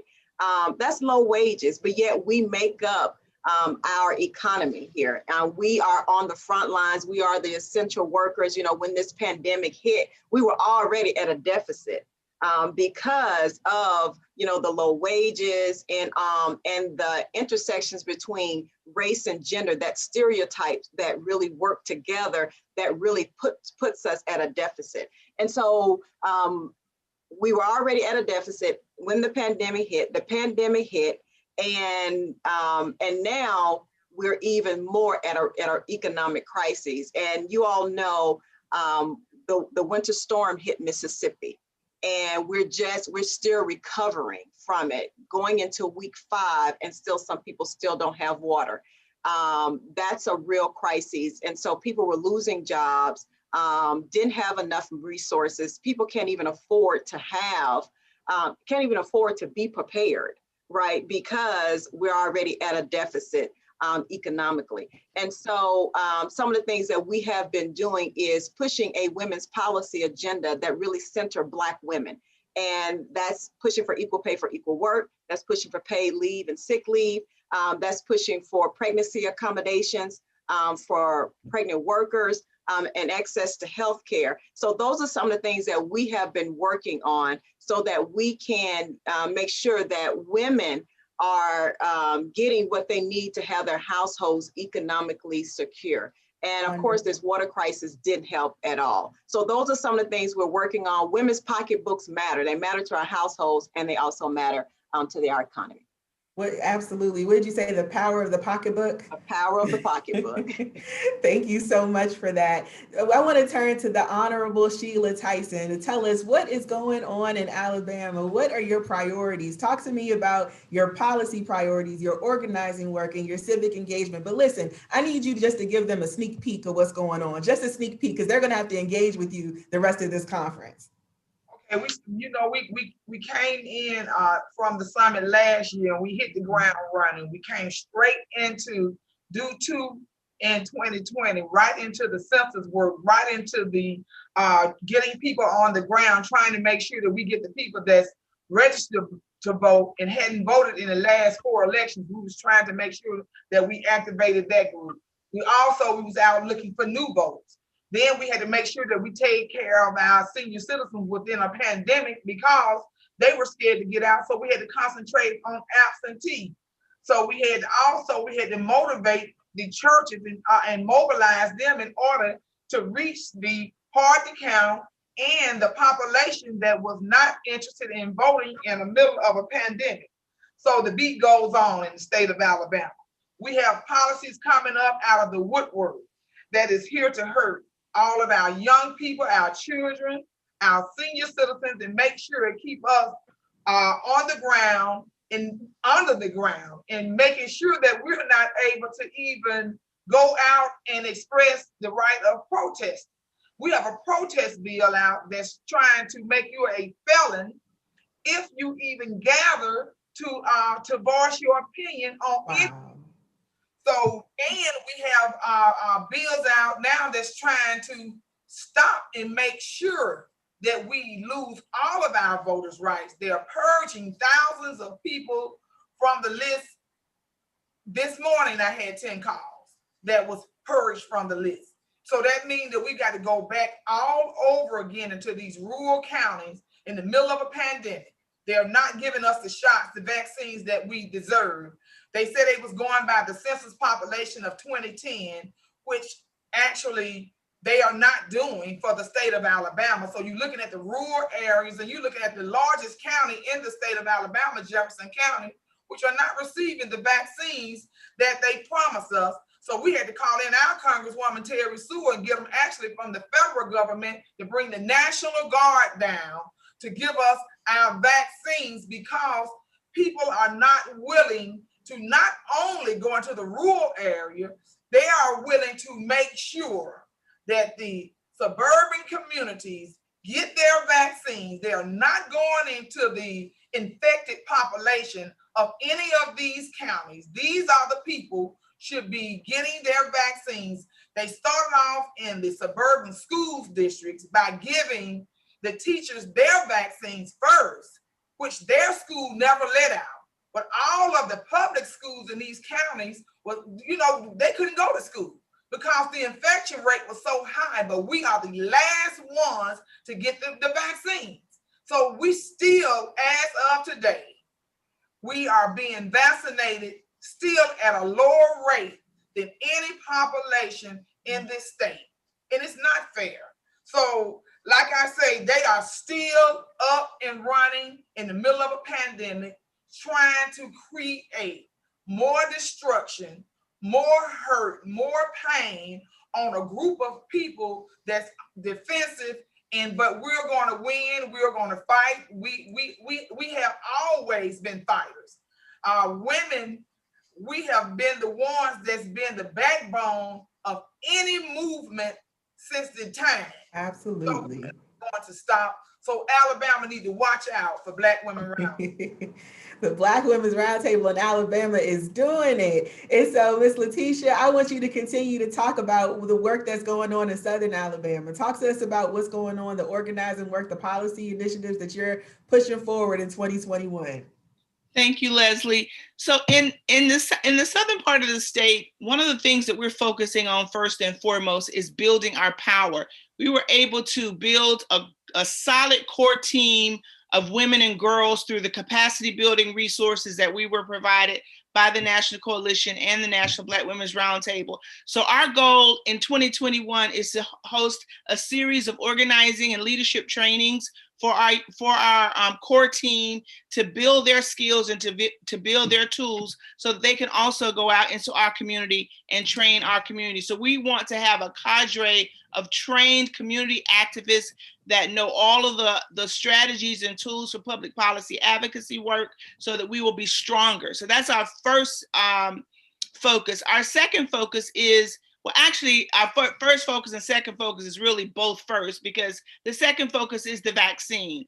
We are having, we're doing a lot of education and outreach to our communities that we're focusing on regarding the vaccine. We have experienced some hesitancy among our constituencies around the vaccine, you know, basically because of the historical issues that Black communities have had with the medical professionals. So we have been educating them and talking to them about the vaccine. And we do this through our weekly food programs that we have. We partner with Aunt Katie's Community Garden, and we provide food twice a week, every week, to the community. And we use this as an opportunity, as well as PPEs and toilet tissue. One of our sisters said earlier that was one of the key basic and fundamental issues that people don't have, and we don't really think about that because it's something that you just have, but most of the folks, that's more important to them right now than a mask, to be quite honest with you.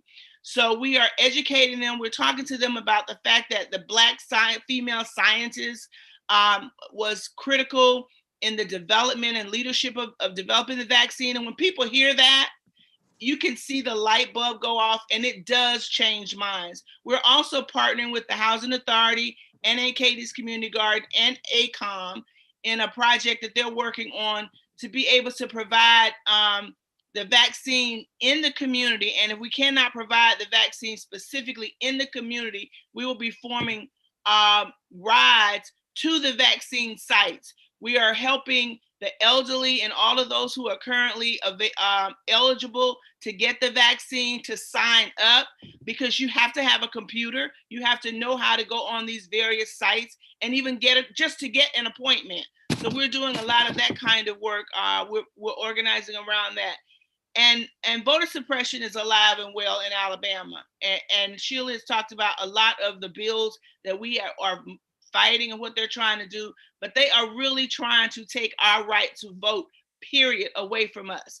And one of the things that we're working on is to make sure that we know exactly what they're doing, that we fight it at every stop, and no matter what they pass, because unfortunately, those that don't want us to vote are in the majority right now. We will make sure that our community is ready, and whatever roadblock they put in our way, we will make it to the polls and we will vote. We are also focusing on our municipal elections that are coming up this year, and we are also looking to train and have identify Black women who are interested in running for office so that we can have more representation. We have no Black women in elected office in the southern part of, in this area, in the Wiregrass area right now. And we are working on that.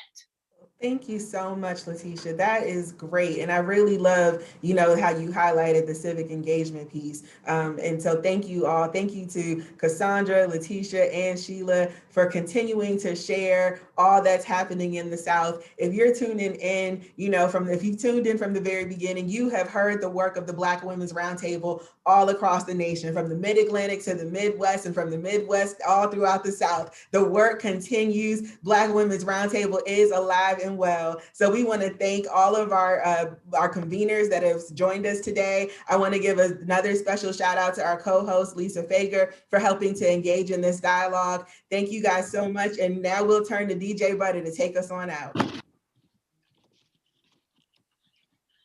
Thanks again to our panelists that represented the Black women raising the states in the South. We will now take a 20-minute break and we will rejoin at 12 noon. Again, we will take a 20-minute break and we will rejoin at 12 noon. DJ Buddha Brown, DJ Buddha Brown. Yes, Lord.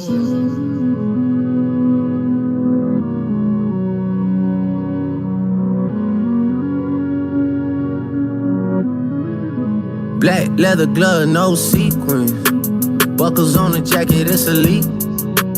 Nike crossbody got a piece and gotta dance, but it's really on some street. I'ma show you how to get it. It go right foot up, left foot slide, left foot up, right foot slide. Basically, I'm saying either way we bout to slide. Hey, can't let this one slide. Hey, don't you wanna dance with me? No, I could dance like Michael Jackson. I could get you the passion. It's a thriller in a trap. Where we from? Baby, don't you wanna dance with me? No, I could dance like Michael Jackson. I could get you satisfaction. And you know we out here every day with it. I'ma show you how to get it. It go right foot up, left foot slide, left foot up, right foot slide. Basically, I'm saying either way we bout to slide. Can't let this one slide. Had to stand off, hit him in the spot, knock his dreads off. My what is called a body. I didn't name him Randy Moss. Thuggin' in my Reeboks, ride with a G-Shock. I heard he shot, Turkle make a beatbox. He made that shot turn, wore the spot on, built a car. I don't mask him, Jerko make him beatbox. In Miami with my muff, V.I. Another weekend, since he got a feet, I out in the party. I'm on my big phone shit, it's ready to get it started. I got no sense, go hit the plug. Ride around with folk, call me Kobe 24. Can't go for her no more. That little shit she do the most. I get in groove on every time I see them folks. I got it down the door, thinking that's something you need to know. I'm smooth and cold, she know my wrist on froze. Skinny jeans on with a big bang roll. She paying my songs, I gotta take it off the thumb. I'm trying to get it on, she feeling all over my beautiful arm. Two rights don't make her wrong, it just go on and on and on. Let's get it straight, girl. You don't need it looking for nothing. Looking better every day. You got that Benjamin Button. Claiming he don't got a girl. You know nigga be frontin'. You don't need no shit coming up to you as a woman. Ayy, and you a boss, so you hate when shit waste time. You too pretty to be paused on the FaceTime. Damn, I'm just stating the facts. You hate that like you hate when niggas tell you relax. You mean relax? You want something more than just physical. It been a while since you met someone original. You spend your time drinking wine in your living room. All that good can't find the one to give it to. It's a shame. You see me, see the squad, it's a game. You see him, it's a bum, it's a lame. But it's a difference between me and what's his name. I swear to God, word up. I'ma drink this Henny to the face. I'ma bring some rain rap. I can't let no glove get some go to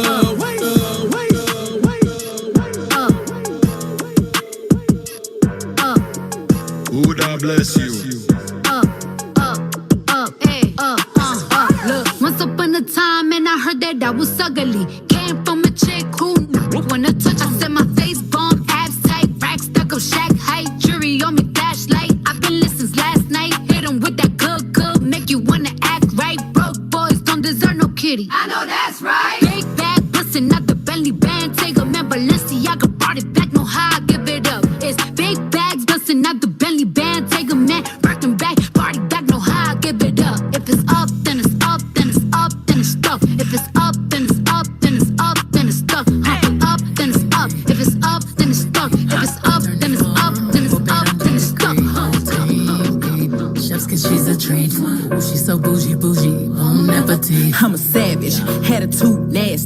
talk big, but my bank account match it. Hood, but I'm classy. Rich, but I'm ratchet. Haters kept my name in their mouth, now they gagging. Bougie. He say the way that thing move, it's a movie. I told that boy we gotta keep it lowly, me the room key. I done bled the block and now it's high tunchi. I'm mood and I'm moody. I'm a savage. Classy, bougie, ratchet. Sassy, moody, nasty. Acting stupid, what's happening? What's happening? I'm a savage. Classy, bougie, ratchet. Sassy, moody, nasty. Hacking, stupid, what's happening? Quarter meal on this bitch. Black with a bag. I went and got the bag and now everything lit. I went and got the bag and now everything lit. For real though. I went all the way through hell and back to get to this. 10 toes, stay down. Real hustler. Cut a cup of water off, but still love him. Young, big heart, big G-Wagon or the double R. Which truck? Ball hard for the days when I didn't have it. She bad as a mother, but she still ratchet. Started in South Memphis, ended up in a mansion. Ain't no stylist needed here, crazy with the fashion. I'm just popping my, nah, I ain't bragging. Picking up bags all in Paris. Flip my neck out with some carrots. My young, the neighborhood terrorist. Drive my Lambo like a Chevy on some rich. You can't talk to my girl, she a rich. Told the teacher I was gonna be on the rich list. Told you black, quarter meal on his wrist. Black, with a bad. I went and got the bag and now everything lit. I went and got the bag and now everything lit. I went all the way through hell and back to hell and back to hell and back to hell and back to hell and back to hell. Blame it on the throne. Got you in the zone. Blame it on the alcohol. Blame it on the She says she usually don't, but I know that she front. Cause shorty know what she want, but she don't want to seem like she easy. I hear you saying what you won't do, but you know we're probably gon' do what you've been feeling deep inside. Don't let it out. Girl, what you drinking? Don't let it sink in. Here for the weekend, thinking we can see what we can be if we press fast forward. Just one more round and you're down out the door. Fill another cup up, feeling on your butt, but you don't even care. I was unaware how fine you was before my bus set in. My bus set in. Blame it on the booze, got you feeling loose. Blame it on the drum, got you in the zone. Blame it on the alcohol. Blame it on the alcohol. Blame it on the rock. Blame it on the Henny. Blame it on the booze, got you feeling. If I ever made you angry, girl, just know that it get better with time. They say time heals. She can't see her life without me. She's so blasted that you can tell him that you're mine still. And she don't wanna go to sleep, she angry. Lately she been noticing he ain't me. I wish that we can change places. Don't want no new faces. She got my heartbeat racing. They say time heals. Don't go build a life without me, cause you mine still. And I don't wanna go unless you make me. Pretty face, pretty tempting, but pretty taught me ugly lessons. Pretty had me giving more than I was getting. So if pretty don't come with something, well then I did it. Shame to tell my friends how much I do for you, cause they know that you would never do the same for me. I wasn't looking for your secrets, they just came to me. And they contradicted everything you claim to be. I took you to the club and you hugged on somebody that I know. And I know them type of hugs, same I do to women when I know I used to and I know they were they, but they never brought it up. I'm down these days, down to do better, cause you know I done enough. You should lay it down, we'll talk about it when you up. But she don't wanna go to sleep, she angry. I pull up. Lately she been on, she been on, she been on. How you pull up, baby? How you pull up? How you pull up? I pull up. Step in the kitchen. Let's go. Brand new Lamborghini, a cop car. with a pistol on my hip like I'm a cop. Have you ever met a real nigga rock star? This ain't no guitar, but this a Glock. My Glock told me to promise you gon' squeeze me. Better let me go the day you need me. So put me on that nigga, get the bus. And if I ain't enough, go get the chop. It's safe to say I earned it, ain't a nigga, gave me nothing. I'm ready to hop out on a nigga, get the bus. Know you heard me say you play, you late, don't make me push the butt. Full of pain, dropped enough tears to fill up a fuck. Going for buggers, I bought a chopper. I got a big drum to hold 100. Going for nothing, I'm ready to air it out on all these niggas. I can see I'm running. She talked to my mom, she hit me on FaceTime just to check up on me and my brother. I'm really the baby, she know that the youngest son was always guaranteed to get the money. Okay, let's go. She know that the baby boy was always guaranteed to get the loot. She know what I do, she know if I run from it, I'ma pull it out and shoot. PTSD, I'm always waking up a cold sweats like I got the flu. My daughter a G, she saw me killing it in front of her before the age of 2. And I'd kill another nigga too, before I let another nigga do something to you. As long as you know that, don't let nobody tell you different, daddy love you. Let's go. Brand new Lamborghini, a cop car. With a pistol on my hip like I'm a cop. Have you ever met a real nigga rock star? This ain't no guitar, but this a Glock. My Glock told me to promise you gon' squeeze me. You better let me go the day you need me. So put me on that nigga, get the bus. And if I ain't enough, go get the chop. Keep it.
You see me do me dirt. And some me about that work.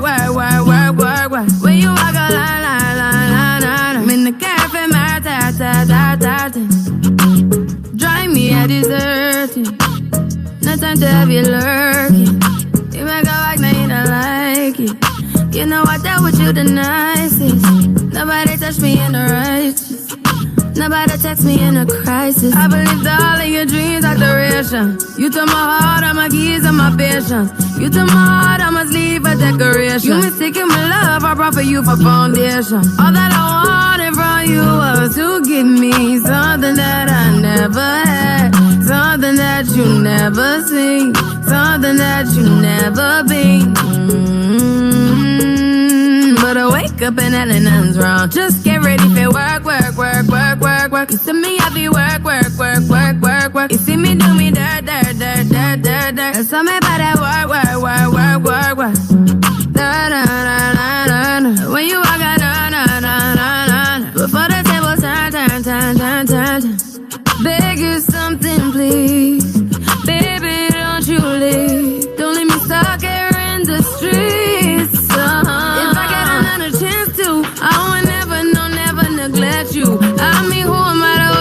against you. I just hope that it gets to you. I hope that you see this through. I hope that you see this through.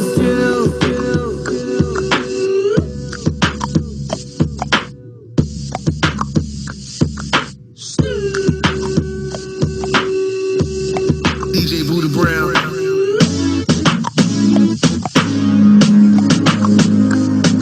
When the pimp's in the crib, ma, drop it like it's hot. Drop it like it's hot. Drop it like it's hot. When the pigs try to get at you, park it like it's hot. Park it like it's hot. Park it like it's hot. And if a get an attitude, pop it like it's hot. Pop it like it's hot. Pop it like it's hot. I got the rollie on my arm and I'm pouring Sean down and I'm full of best cause I got it going on.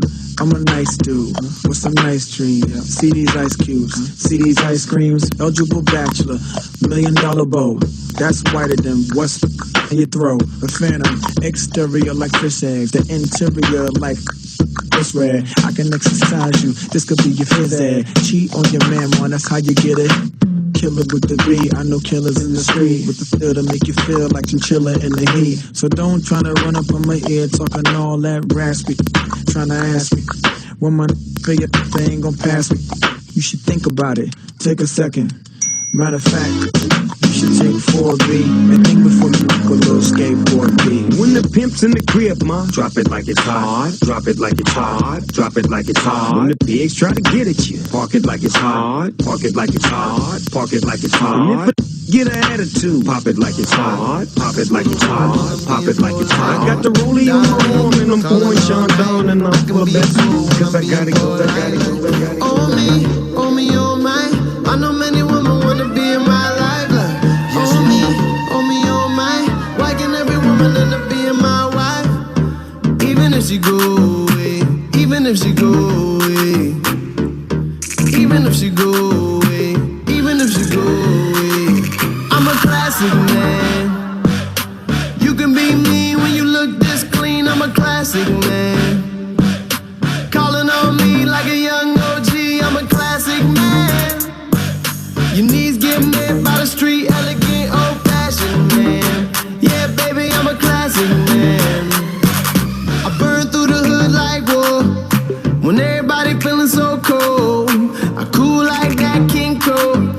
And get a bit of my glow. I got charm like a leprechaun. I'm a now y'all with the rum. I'm a cheap beat like a dime. I'm a and we don't live by the law. I'm a even if she go away, even if she go away, even if she go away, even if she go away, I'm a classic man. You can be mean when you look this clean. I'm a classic man. Calling on me like a young I'm sicker than your average. Pop a twist cabbage off instinct. Don't think, stink, pink gators. My Detroit players. Tim's for my hooligans in Brooklyn. That's dead right. If the head right, Biggie there, air night. Papa been smooth since days of under rules. Never lose, never choose to. Bruce Cruz who? Do something to us. Talk go through us. Girls want to us, wanna do us. Screw us, who us? Yeah, Papa and Pump. Close like Starsky and Hutch. Stick to clutch. Yeah, I squeeze 3 at your cherry M3. Bang every MC easily. Take that. Recently, frontin' ain't saying nothing, so I just speak my peace. Keep my peace. Cubans with the Jesus peace. With my peace. Packing, asking who want it. They got it, flaunt it. That Brooklyn, we on it. Biggie, biggie, biggie, can't you see? Sometimes your words just hypnotize me. And I just love your flashy ways. I guess that's why they're broken, you're so Biggie, biggie, biggie, can't you see? Sometimes your words just hypnotize me. And I just love your flashy ways. I guess that's why they're broken, you're so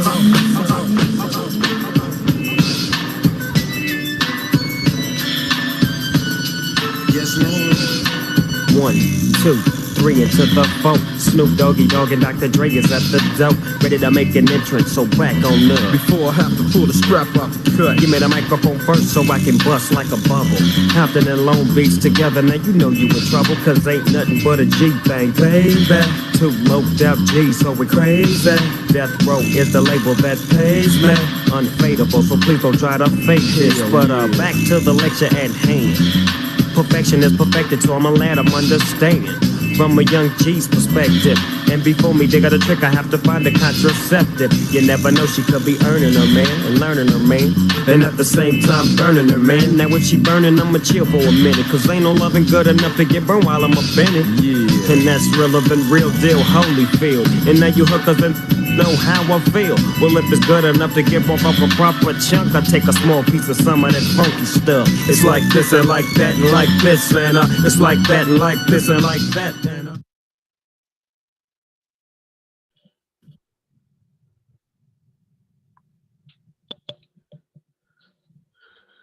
Good afternoon and welcome back to the 10th Annual Black Women's Roundtable, Women of Power Virtual National Summit.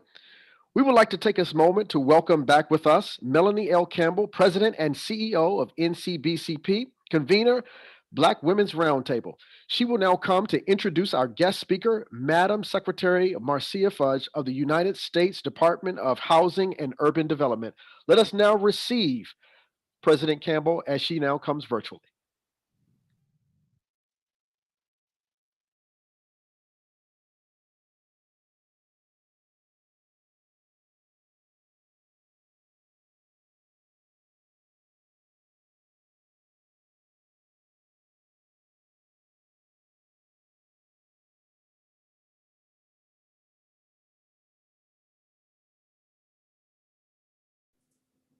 Melanie, we're ready for you. You're live. Welcome back, ladies. Welcome back to the Black Women's Power Table. It is my honor to introduce our next speaker, and that is Madam Secretary Marcia Fudge, who's not just a leader of HUD, which we know she has been a leader over these decades as a leader in this great state of Ohio.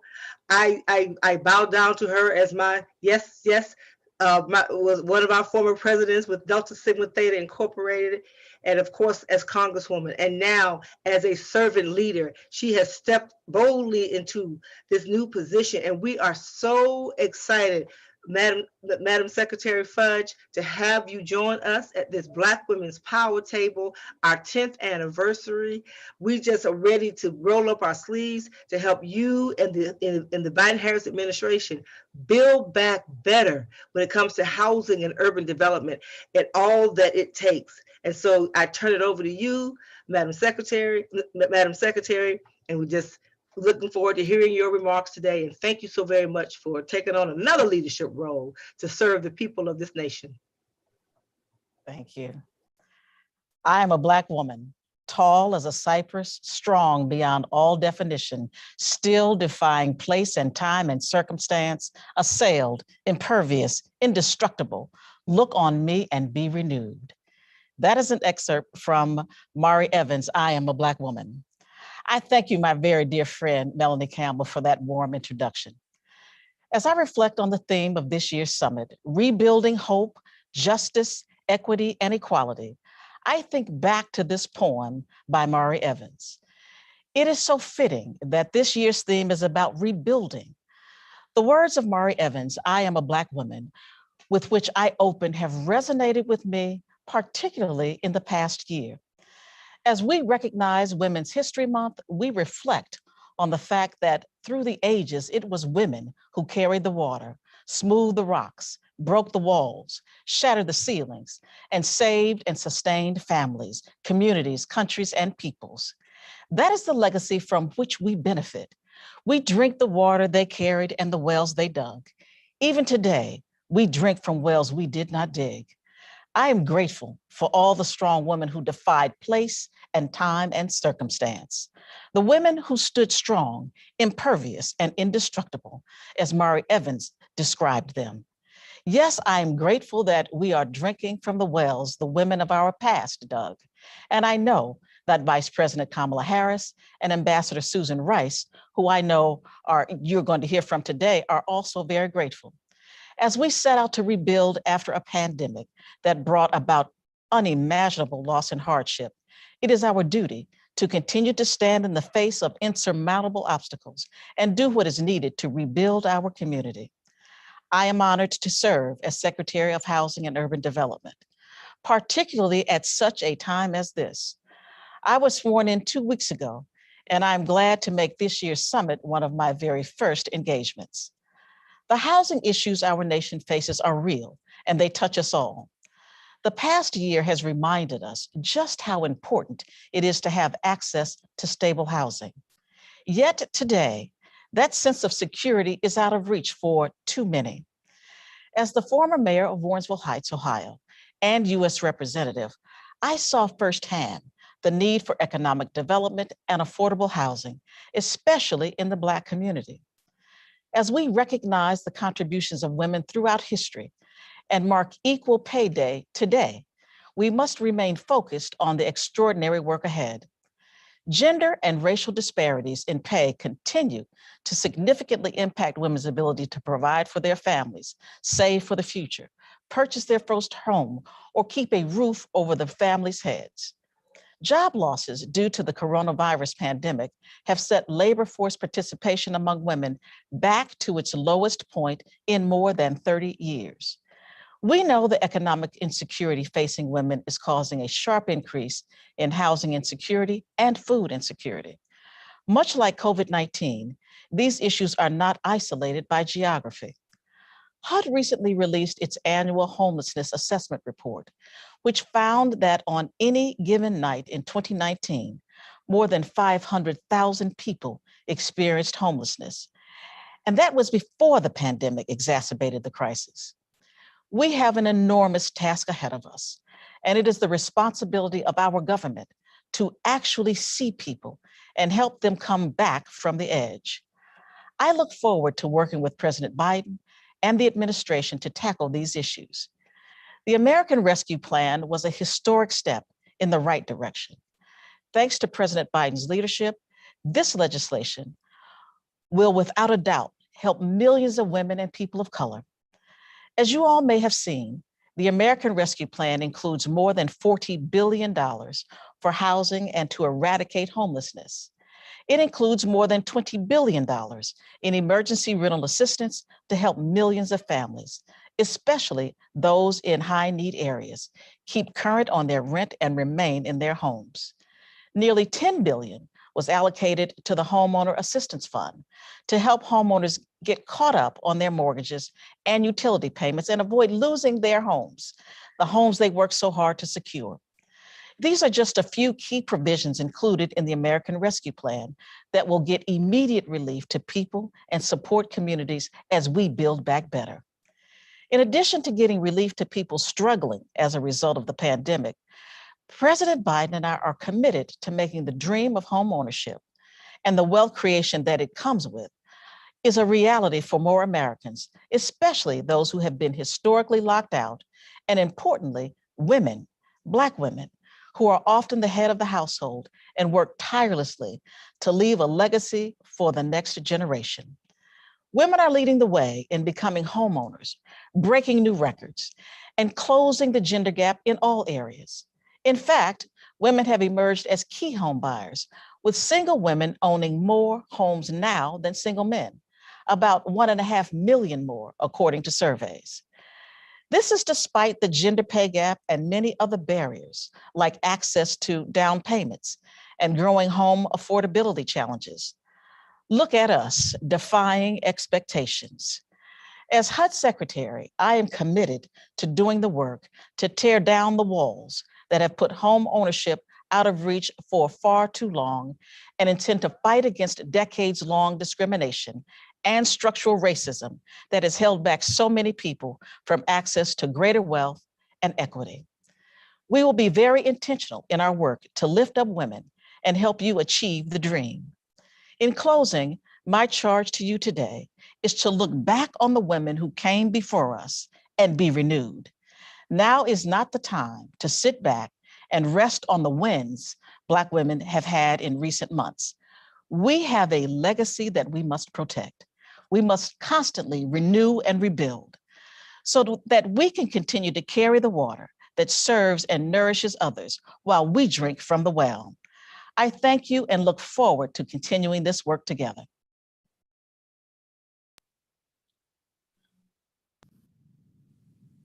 Now rejoining us will be Melanie Campbell, who will now introduce our next speaker that will be coming to share with us.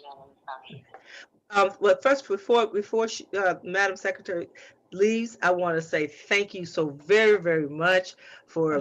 We know that you're running a marathon, and we know that so many of our people are so happy. The American people are glad you're here because we know that you will move this agenda around affordable housing and urban development to higher heights. And we thank you again for your service.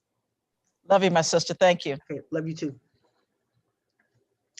And so we just gonna pause and just we out there, just wave your hand and just say thank you, Secretary Fudge, and tweet about her. Let folks know she's there.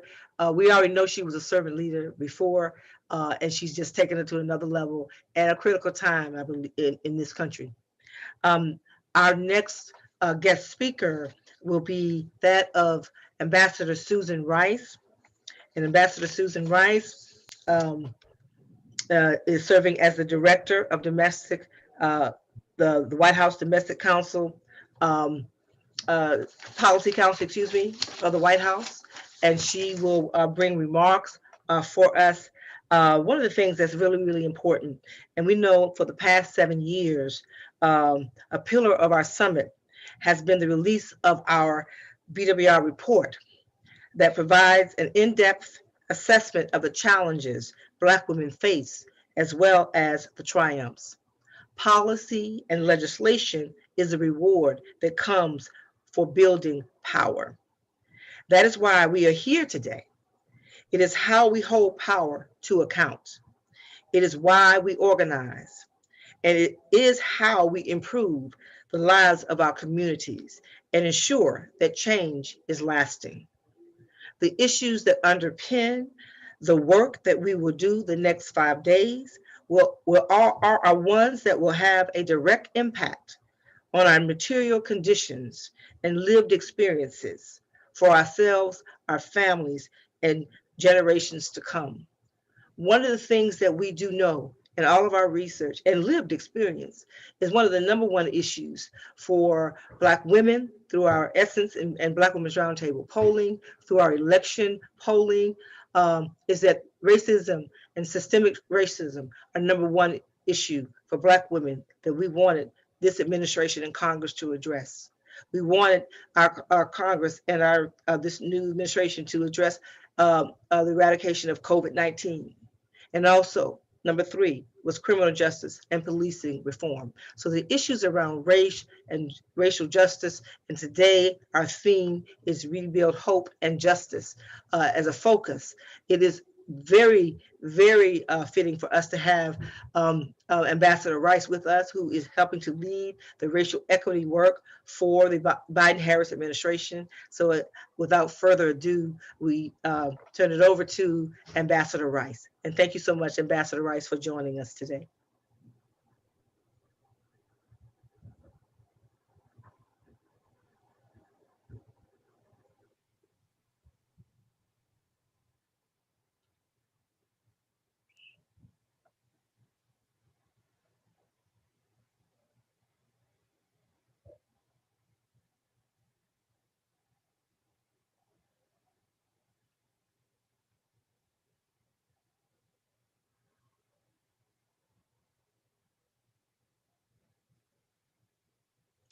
Okay, I think we've had a technical difficulty.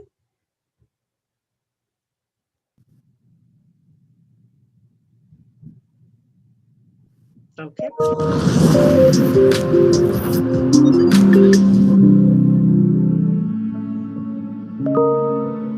I do what I do in Philadelphia because I don't know how to be any other way.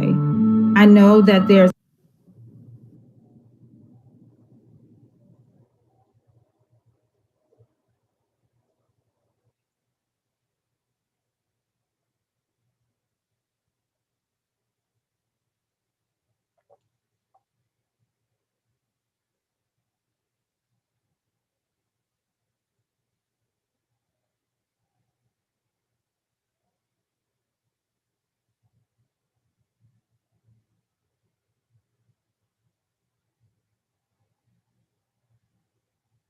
So I hope everyone is enjoying themselves as we work through some of our technical difficulties at this point in our program.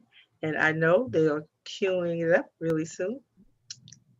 Courage, There we go. embolden Thank you. us to keep marching forward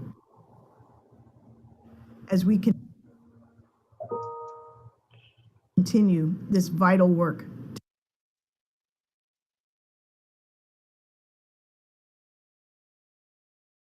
Together. Thank you.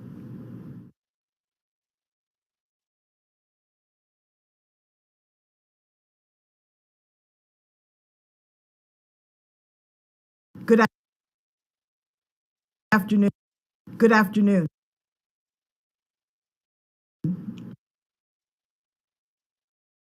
It's an honor to join this summit and have the opportunity to speak with you. It's a true privilege to get to share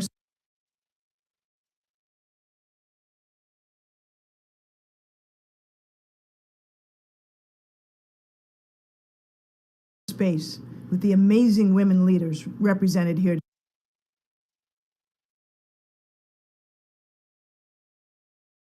today. Thank you to the National Coalition on Black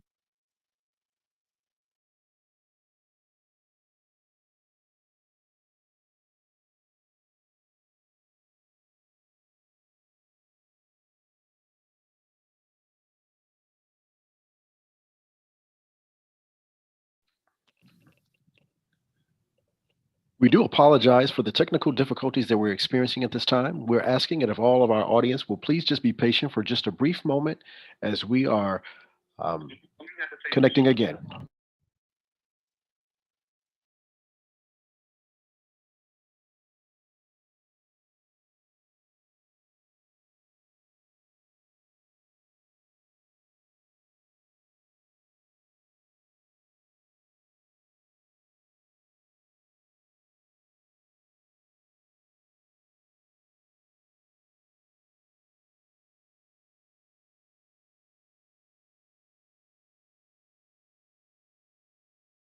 Good afternoon. It's an honor to join this summit and have the opportunity. Good afternoon. It's an honor to join this summit and have some. Good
Again, we do apologize for the technical difficulties that we're experiencing. We're still working through some of these issues. If you could please be patient with us for just one moment.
Thank you again, everyone, and we do apologize for the technical difficulties that we're experiencing.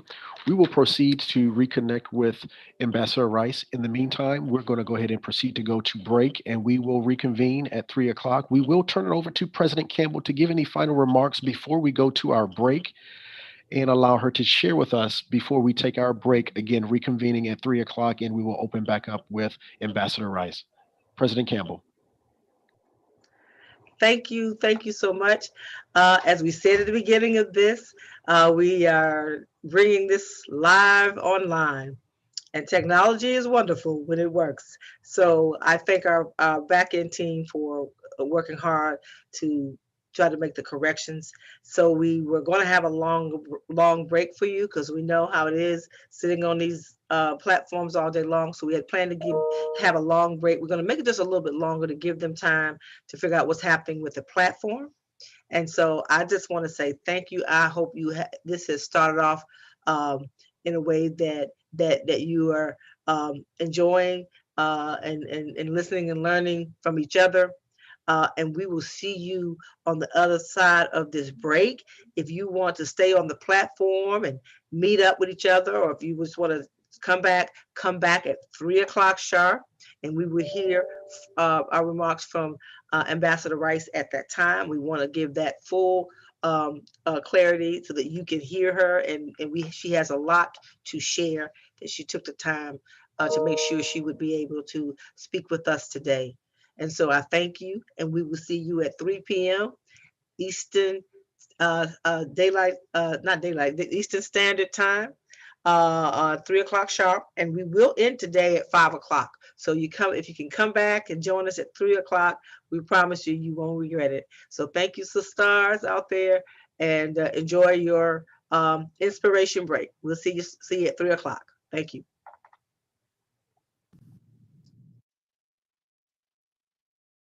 DJ Buddha Brown, DJ Buddha Brown. Yes, Lord.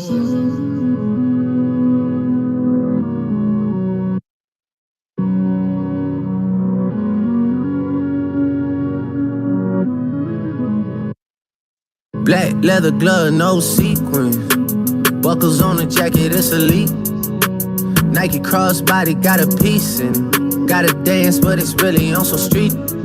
I'ma show you how to get it. It go right foot up, left foot slide, left foot up, right foot slide. Basically, I'm saying either way, we bout to slide. Hey, can't let this one slide. Hey, don't you wanna dance with me? No, I could dance like Michael Jackson. I could get you the passion. It's a thriller in a trap. Where we from? Baby, don't you wanna dance with me? No, I could dance like Michael Jackson. I could give you satisfaction. And you know we out here every day with it. I'ma show you how to get it. It go right foot up, left foot slide, left foot up, right foot slide. Basically, I'm saying either way we bout to slide. Can't let this one slide. Had to stand off, hit them in the spot, knock your dreads off. My what is called a body. I didn't name them Randy Moss. Thuggin' in my Reeboks, ride with a G-Shock. I heard he shot, Turkle make a beatbox. He made that shot, turn, wore the spot on, built a car. I don't mask, Jerko make him beatbox. In Miami with my muff, V.I. Another weekend, just see out of feet. I out in the party, I'm on my big phone shit. It's ready to get it started. I got no sense, go hit the plug. Ride around with folk, call me Kobe 24. Can't fuck for her no more. That little shit she do the most. I get in groove on every time I see them folks. I got it down the door, thinking that's something you need to know. I'm smooth and cold, she know my wrist on froze. Skinny jeans on with a big bang roll. She paying my song, I gotta take it off the thumb. I'm trying to get it on, she feeling all over my Peter Pan. 2 rights don't make her wrong, it just go on and on and on. Let's get it straight, girl. You don't need it looking for nothing. Looking better every day. You got that Benjamin Button. Claiming he don't got a girl. You know nigga be frontin'. You don't need no shit coming up to you as a woman. Hey, and you a boss, so you hate when you didn't waste time. You too pretty to be paused on the FaceTime. Damn, I'm just stating the facts. You hate that like you hate when they can tell you relax. What you mean relax? You want something more than just physical.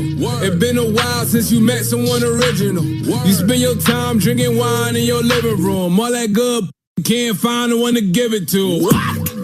It's a shame. You see me, see the squad, it's a game.